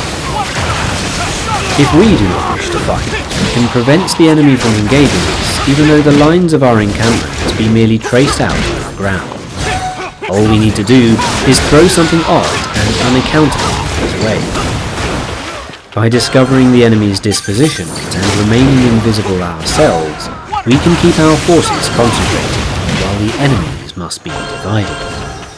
We can form a single united body, while the enemy must split up into fractions. Hence there will be a whole pitted against separate parts of a whole, which means that we shall be many to the enemy's few. And if we are able thus to attack an inferior force with a superior one, our opponents will be in dire straits. The spot where we intend to fight must not be made known, for then the enemy will have to prepare against a possible attack at several different points, and his forces being thus distributed in many directions, the numbers we shall have to face at any given point will be proportionately few. For should the enemy strengthen his van, he will weaken his rear. Should he strengthen his rear, he will weaken his van. Should he strengthen his left, he will weaken his right. Should he strengthen his right, he will weaken his left. If he sends reinforcements everywhere, he will everywhere be weak. Numerical weakness comes from having to prepare against possible attacks. Numerical strength from compelling the adversary to make these preparations against us. Knowing the place and the time of the coming battle, we may concentrate from the greatest distances in order to fight. But if neither time nor place be known, then the left wing will be impotent to succour the right, right equally impotent to succour the left, the van unable to relieve the rear, and the rear to support the van. How much more so if the furthest portions of the army are anything under 100 leagues apart, and even the nearest are separated by several leagues. Though according to my estimates, the soldiers of Yue exceed our own in number, that shall advantage them nothing in the matter of victory. I say then that victory can be achieved. Though the enemy be stronger in numbers, we may prevent him from fighting. Scheme so as to discover his plans and the likelihood of their success. Rouse him and learn the principle of his activity or inactivity. Force him to reveal himself so as to find out his vulnerable spots. Carefully compare the opposing army with your own, so that you may know where strength is superabundant and where it is deficient. In making tactical dispositions, the highest pitch you can attain is to conceal them. Conceal your dispositions, and you will be safe from the prying of the subtlest spies, from the machinations of the wisest brains. All men can see the tactics whereby we conquer, but what none can see is the strategy out of which victory is evolved. Do not repeat the tactics which have gained you one victory, but let your methods be regulated by infinite variety of circumstances. Military tactics are like unto water. Water in its natural course runs away from high places and hastens downwards. So in war, the way is to avoid what is strong and to strike at what is weak. Water shapes its course according to the nature of the ground over which it flows. The soldier works out his victory in relation to the foe whom he is facing. Therefore, just as water retains no constant shape, so in warfare there are no constant conditions. He who can modify his tactics in relation to his opponent and thereby succeed in winning may be called a heaven-born captain. The 5 elements, water, fire, wood, metal, earth, are not always equally predominant. The 4 seasons make way for each other in turn. There are short days and long. The moon has its periods of rain.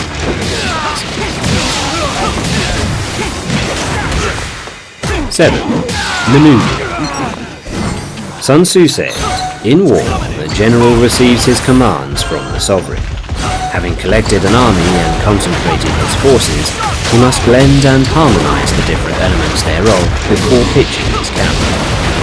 After that comes tactical maneuvering, than which there is nothing difficult. The difficulty of tactical maneuvering consists in turning the devious into the direct and misfortune into gain. Thus, to take a long and circuitous route, after enticing the enemy out of the way, and those starting after him to contrive to reach the goal before him, shows knowledge of the artifice of deviation. Maneuvering with an army is advantageous, with an undisciplined multitude most dangerous. If you set a fully equipped army in march in order to snatch an advantage, the chances are that you will be too late. On the other hand, to detach a flying column for the purpose involves the sacrifice of its baggage and stores. Thus, if you order your men to roll up their buckbones and make forced marches without halting day or night, covering double the usual distance at a stretch, doing 100 li in order to wrest an advantage, the leaders of all your 3 divisions will fall into the hands of the enemy. The stronger men will be in front, the jaded ones will fall behind, and on this plan only 1/10 of your army will reach its destination. If you march 50 li in order to outmaneuver the enemy, you will lose the leader of your 1st division, and only half your force will reach the goal. If you march 30 li with the same object, 2/3 of your army will arrive. We may take it then that an army without its baggage train is lost. Without provisions it is lost, without bases of supply it is lost. We cannot enter into alliances until we are acquainted with the designs of our neighbours. We are not fit to lead an army on the march unless we are familiar with the face of the country, its mountains and forests, its pitfalls and precipices, its marshes and swamps. We shall be unable to turn natural advantage to account unless we make use of local guides. In war, practice dissimulation and you will succeed. Whether to concentrate or divide your troops must be decided by circumstances. Let your rapidity be that of the wind, your compactness that of the forest. In raiding and plundering, be like fire, in immovability like a mountain. Let your plans be dark and impenetrable as night, and when you move, fall like a thunderbolt. When you plunder a countryside, let the spoil be divided amongst your men. When you capture new territory, cut it up into allotments for the benefit of the soldiery. Ponder and deliberate before you make a move. He will conquer who has learnt the artifice of deviation. Such is the art of maneuvering. The Book of Army Management says, "On the field of battle, the spoken word does not carry far.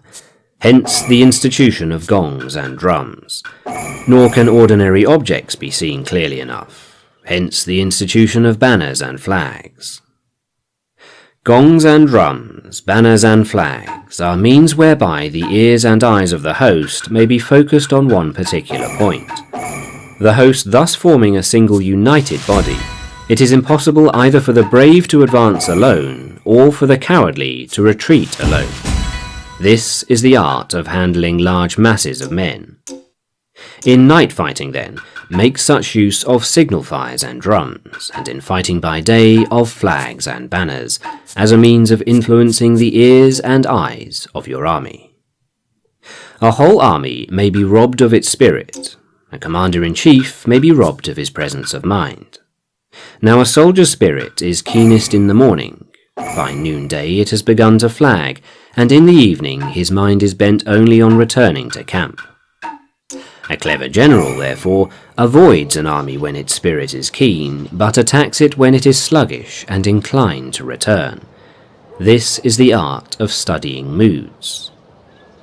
Disciplined and calm, to await the appearance of disorder and hubbub amongst the enemy. This is the art of retaining self-possession.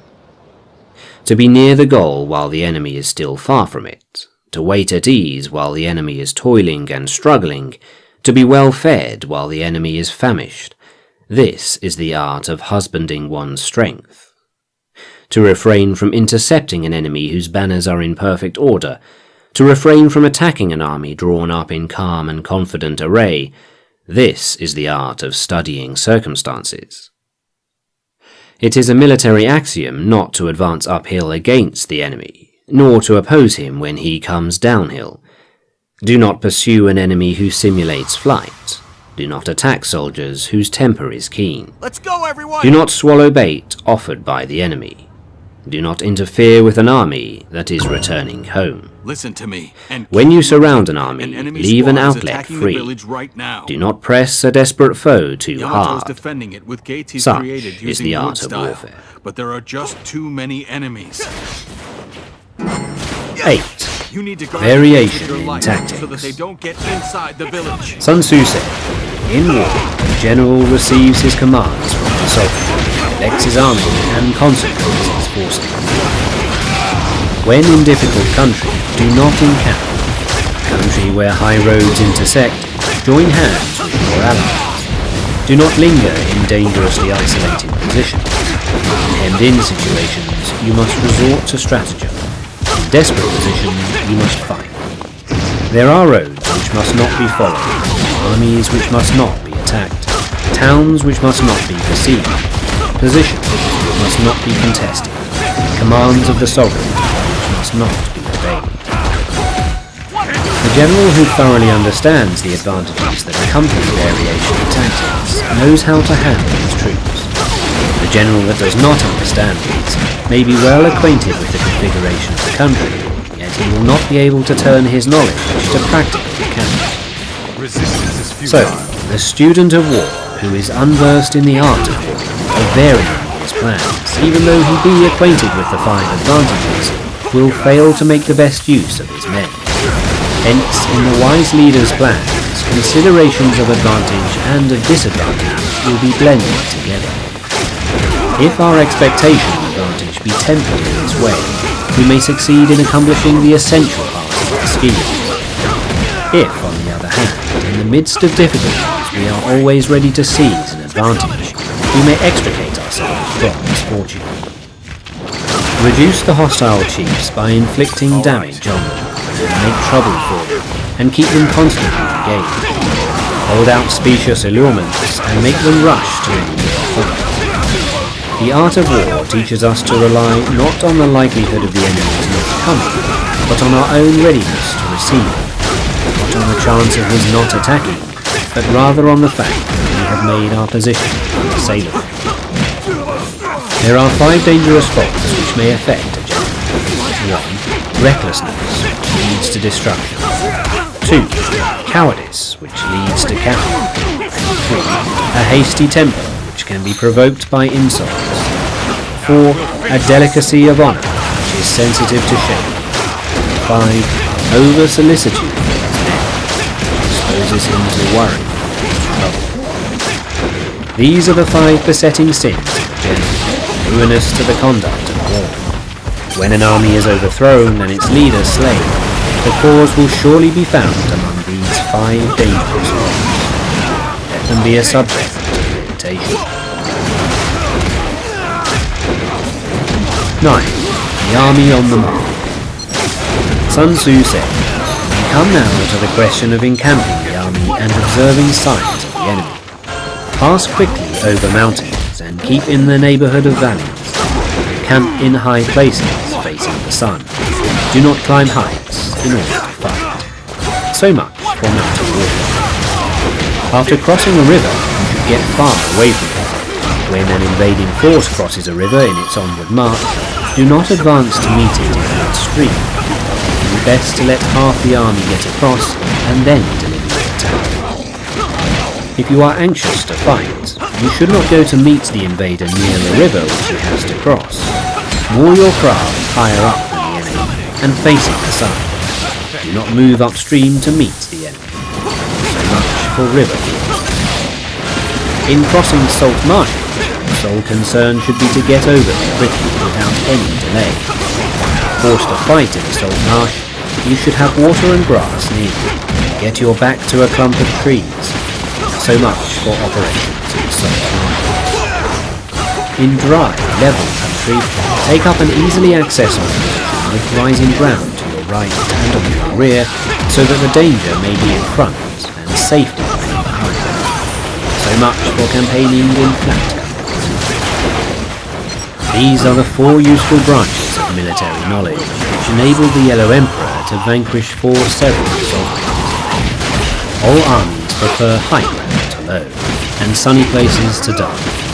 If you are careful of your men and camp on hard ground, the army will be free from disease of every kind. This will spell victory. When you come to a hill or a bank, occupy the sunny side of the slope on your right rear. Thus you will at once act for the benefit of your soldiers and utilize the natural advantages of the ground. When in consequence of heavy rains up country, a river which you wish to ford is swollen and flecked with foam, you must wait until it subsides. Country in which there are precipitous cliffs, torrents running between, deep natural hollows, confined places, tangled thickets, quagmires and crevasses, should be left with all possible speed and not approach. While we keep away from such places, we should get the enemy to approach them. While we face them, we should let the enemy have them in the rear. If in the neighbourhood of your camp there should be any hilly country, ponds surrounded by aquatic grass, hollow basins filled with weeds, woods with thick undergrowth, they must be carefully rooted out and searched. For these are places where men in ambush or insidious spies are likely. When the enemy is close at hand and remains quiet, he is relying on the natural strength of his position. When he keeps aloof and tries to provoke a battle, he is anxious for the other side to advance. If his place of encampment is easy of access, he is tempted bait. Movement amongst the trees of a forest shows that the enemy is advancing. The appearance of a number of streams in the midst of thick grass means that the enemy wants to make us suspicious. The rising of birds in flight is the sign of an ambuscade. Startled beasts indicates that a sudden attack is coming.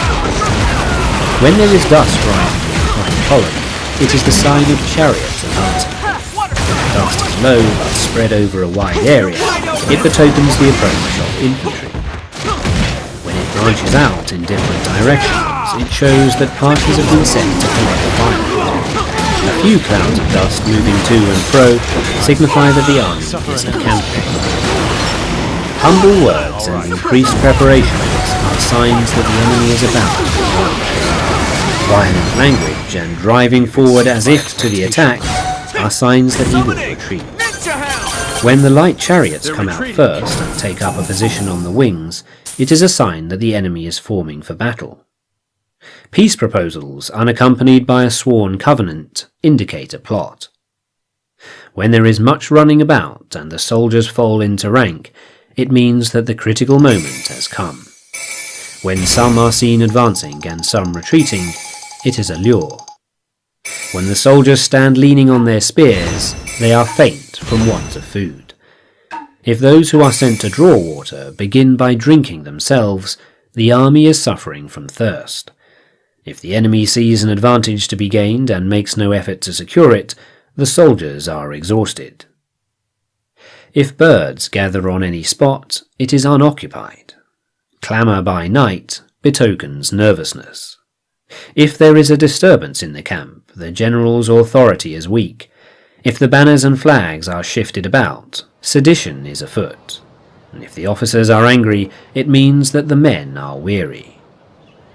When an army feeds its horses with grain and kills its cattle for food, and when men do not hang their cooking pots over the campfires, showing that they will not return to their tents, you may know that they are determined to fight to the death. The sight of men whispering together in small knots or speaking in subdued tones points to a disaffection among the rank and file.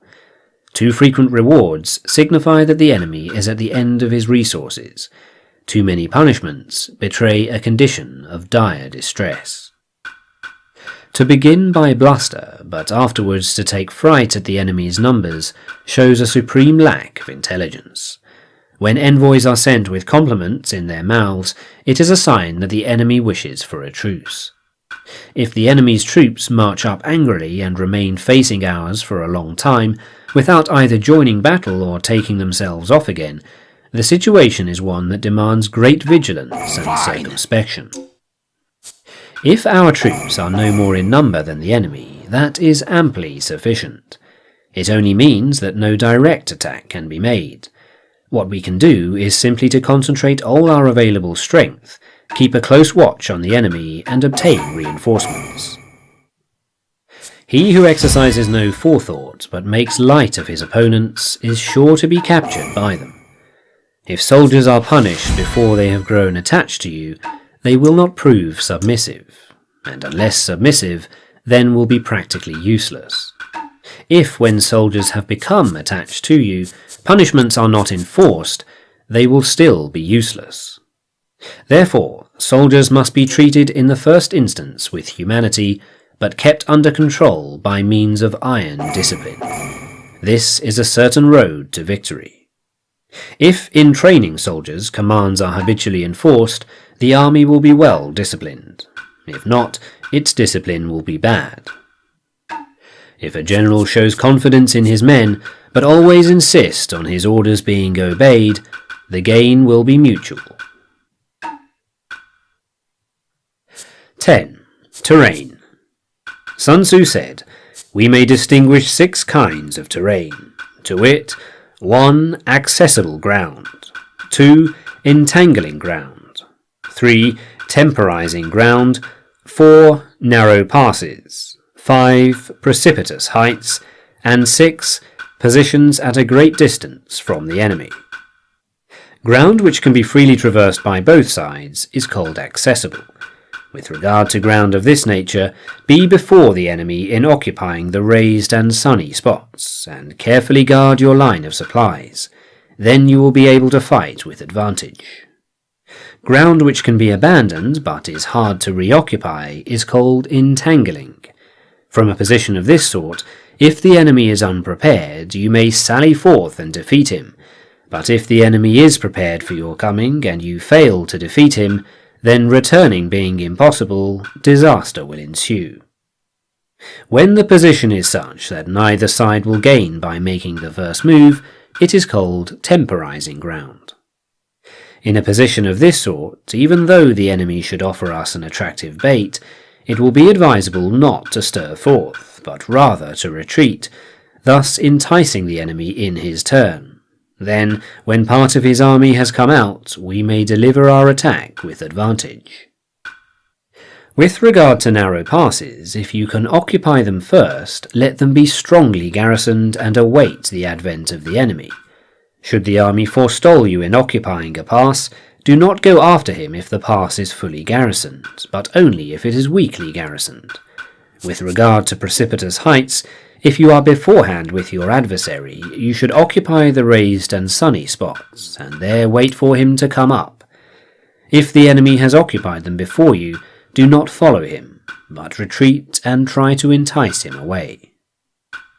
If you are situated a great distance from the enemy, and the strength of the two armies is equal, it is not easy to provoke a battle, and fighting will be to your disadvantage.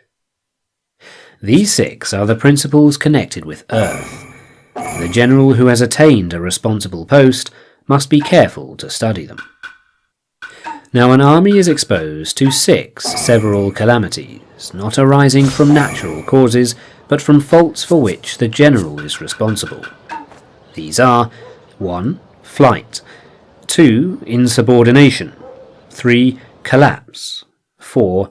Ruin, 5. Disorganization, and 6. Rout. Other conditions being equal, if one force is hurled against another 10 times its size, the result will be the flight of the former. When the common soldiers are too strong and their officers too weak, the result is insubordination. When the officers are too strong and the common soldiers too weak, the result is collapse. When the higher officers are angry and insubordinate, and on meeting the enemy give battle on their own account from a feeling of resentment, before the Commander-in-Chief can tell whether or no he is in a position to fight, the result is ruin. When the general is weak and without authority, when his orders are not clear and distinct, there are no fixed duties assigned to officers and men, and the ranks are formed in a slovenly, haphazard manner, the result is utter disorganization. When a general, unable to estimate the enemy's strength, allows an inferior force to engage a larger one, or hurls a weak detachment against a powerful one, and neglects to place picked soldiers in the front rank, the result must be rapid. These are 6 ways of courting defeat, which must be carefully noted by the general who has attained the responsive post. The natural formation of the country is the soldier's best ally. The power of estimating the adversary, controlling the forces of victory, and of shrewdly calculating difficulties, dangers, and distances constitutes the test of a great general. He who knows these things and in fighting puts his knowledge into practice will win his battle. He who knows them not nor practices them will surely be defeated. If fighting is sure to result in victory, then you must fight, even though the ruler forbid it. If fighting will not result in victory, then you must not fight, even at the ruler's bidding. The general who advances without coveting fame, retreats without fear of disgrace, whose only thought is to protect his country and do good service for his sovereign, is the jewel of the kingdom. Regard your soldiers as your children. They will follow you into the deepest valleys. Look upon them as your beloved sons, and they will stand by you even unto death. If, however, you are indulgent but unable to make your authority felt, kind-hearted but unable to enforce your commands, and incapable, moreover, of quelling disorder, then your soldiers must be likened to spoilt children. They are useless for any practical purpose. If we know that our own men are in a condition to attack, but are unaware that the enemy is not open to attack, we have gone only halfway towards victory. If we know that the enemy is open to attack, but are unaware that our own men are not in a condition to attack, we have gone only halfway towards victory. If we know that the enemy is open to attack, and also know that our men are in a condition to attack, but are unaware that the nature of the ground makes fighting impracticable, we have still only gone halfway towards victory. Hence the experienced soldier, once in motion, is never bewildered. Once he has broken camp, he is never at a loss. Hence the saying, if you know the enemy and know yourself, your victory will not stand in doubt. If you know heaven and know earth, you may make your victory complete. 11. 9 situations. Sun Tzu said, the art of war recognizes 9 variations of ground. 1. Dispersive ground. 2. Facile ground. 3. Contentious ground. 4. Open ground. 5. Ground of intersecting highways. 6. Serious ground. 7. Difficult ground. 8. Hemmed-in ground. And 9. Desperate ground. When a chieftain is in his own territory, it is dispersive ground. When he has penetrated into hostile territory, but to no great distance, it is facile ground. Ground the possession of which imports great advantage to each side is contentious ground. Ground on which each side has liberty of movement is open ground. Ground which forms the key to 3 contiguous states, so that he who occupies it first has most of the empire at his command, is a ground of intersecting highways. When an army has penetrated into the heart of a hostile country, leaving a number of fortified cities in its rear, it is serious ground. Mountain forests, rugged steeps, marshes and fens, whole country that is hard to traverse, this is difficult ground.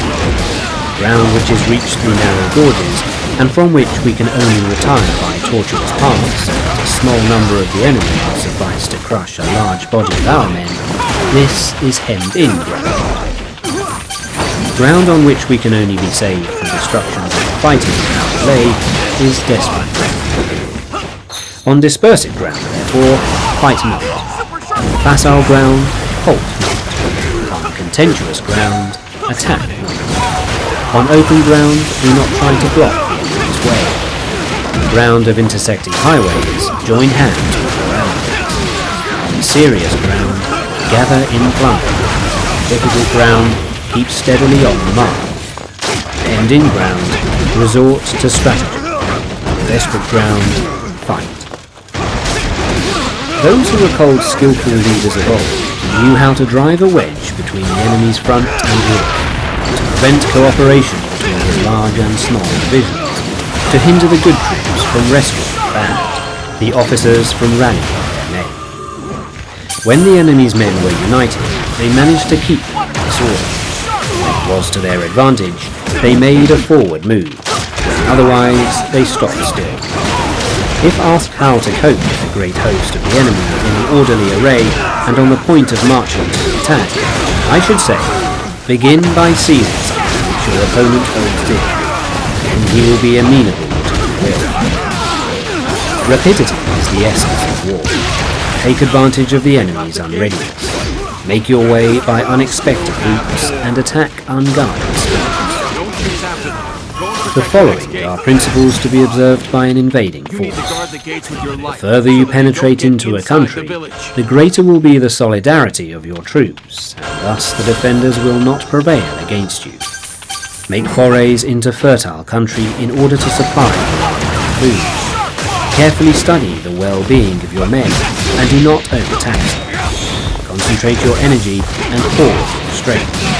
Keep your army continually on the move and devise unfathomable plans. Throw your soldiers into positions whence there is no escape, and they will prefer death to flight. If they will face death, there is nothing they will achieve. Officers and men alike will put forth their uttermost strength. Soldiers, when in desperate straits, lose the sense of fear. If there is no place of refuge, they will stand firm. If they are in hostile country, they will show a stubborn front. There is no help for it, they will fight. Thus, without waiting to be marshaled, the soldiers will constantly be on lead. Without waiting to be asked, they will do your will. Without restrictions, they will be faithful. Without giving orders, they can be trusted. Prohibit the taking of oaths, and do away with superstitious doubt. Then, until death itself comes, no calamity need be feared.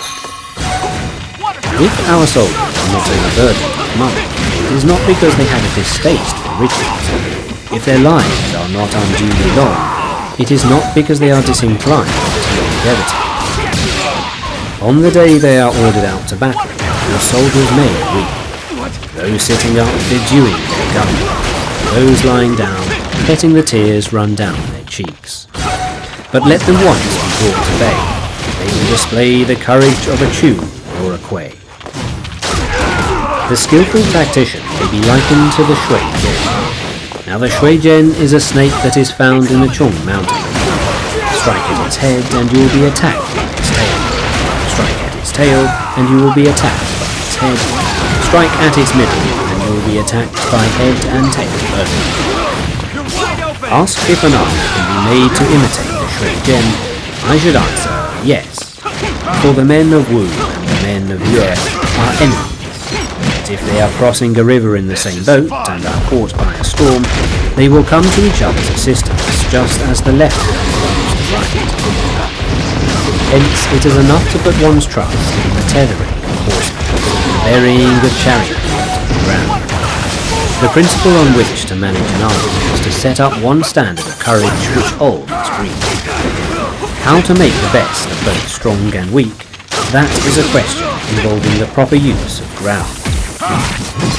Thus the skillful general conducts his army just as though he were leading a single willy-nilly by the hand.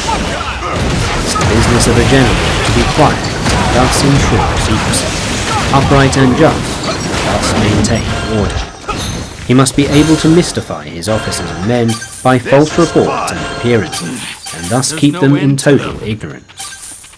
By altering his arrangements and changing his plans, he keeps the enemy without definite knowledge. By shifting his camp and taking circuitous routes, he prevents the enemy from anticipating his purpose. He burns his bows and breaks his cooking. The shepherd driving a flock of sheep, he drives his men this way and that, and nothing knows whither he is going. To muster his host and bring it into danger, this may be termed the business of a general. Different measures suited to the 9 varieties of ground, the expediency of aggressive or defensive tactics, the fundamental laws of human nature, these are things that must most certainly be studied. When invading hostile territory, the general principle is penetrating deeply brings cohesion. Penetrating but a short way means dispersion. When you leave your own country behind and take your army across neighbourhood territory, you find yourself on critical ground. When there are means of communication on all 4 sides, the ground is one intersecting ground. When you penetrate deeply into a country, it is serious ground. When you penetrate but a little way, it is facile ground. When you have the enemy's strongholds on your rear and narrow passes in front, it is hemmed-in ground. When there is no place of refuge at all, it is desperate ground. Therefore, on dispersive ground, I would inspire my men with unity of purpose. On facile ground, I would see that there is close connection between all parts of the army. On contentious ground, I would hurry up the rear. On open ground, I would keep a vigilant eye on my defences. On ground of intersecting highways, I would consolidate my lines. On serious ground, I would try to ensure a continuous stream of supplies. On difficult ground, I would keep pushing on along the road. On hemmed-in ground, I would block any way of retreat. On desperate ground, I would proclaim to my soldiers the hopelessness of saving their lives. For it is the soldier's disposition to offer an obstinate resistance when surrounded, to fight hard when he cannot help himself, and to obey promptly when he is following in danger. We cannot enter into alliance with neighbouring princes until we are acquainted with their designs. We are not fit to lead an army on the march unless we are familiar with the face of the country, its mountains and forests, its pitfalls and precipices, its marshes and swamps. We shall be unable to turn natural advantages to account unless we make use of local guides. To be ignorant of any one of the following 4 or 5 principles does not befit a warlike prince. When a warlike prince attacks a local state, his general shows itself in preventing the concentration of the enemy's forces. He overawes his opponents, their allies are prevented from joining against him. Hence he does not strive to ally himself with all and sundry, nor does he foster the power of other states. He carries out his own secret design, keeping his antagonists in awe. Thus he is able to capture their cities and overthrow their kingdoms. Bestow rewards without regard to rule, issue orders without regard to previous arrangements, and you will be able to handle a whole army as though you had to do with but a single man. Confront your soldiers with the deed itself, never let them know your design. When the outlook is bright, bring it before their eyes, but tell them nothing when the situation is gloomy. Place your army in deadly peril and it will survive. Plunge it into desperate straits and it will come off in safety. For it is precisely when a force has fallen into harm's way that it is capable of striking a blow for victory. Success in warfare is gained by carefully accommodating ourselves to the enemy's purpose. By persistently hanging on the enemy's flank, we shall succeed in the long run in killing the commander-in-chief. This is called ability to accomplish a thing by sheer cunning. On the day that you take up your command, block the frontier passes, destroy the official tallies, and stop the passage of all emissaries. Be stern in the council chamber, so that you may control the situation. If the enemy leaves a door open, you must rush in. Forestall your opponent by seizing what he holds dear, and subtly contrive to time his arrival on the ground. Walk in the path defined by rule and accommodate yourself to the enemy until you can fight a decisive battle. At first, then, exhibit the coyness of a maiden until the enemy gives you an opening. Afterwards, emulate the rapidity of a running hare, and it will be too late for the enemy to oppose you. 12. The attack by fire. Sun Tzu said, "There are 5 ways of attacking with fire. The first is to burn soldiers in their camp. The second is to burn stores. The third is to burn baggage trains. The fourth is to burn arsenals and magazines. The fifth is to hurl dropping fire amongst the enemy." In order to carry out an attack, we must have means available. The material for raising fire should always be kept in readiness. There is a proper season for making attacks with fire, and special days for starting a conflagration. The proper season is when the weather is very dry. The special days are those when the moon is in the constellations of the sieve, the wall, the wing, or the crossbar, for these 4 are all days of rising wind. In attacking with fire, one should be prepared to meet 5 possible developments. 1. When fire breaks out inside the enemy's camp, respond at once with an attack from without. 2. If there is an outbreak of fire but the enemy's soldiers remain quiet, bide your time and do not attack. 3. When the force of the flames has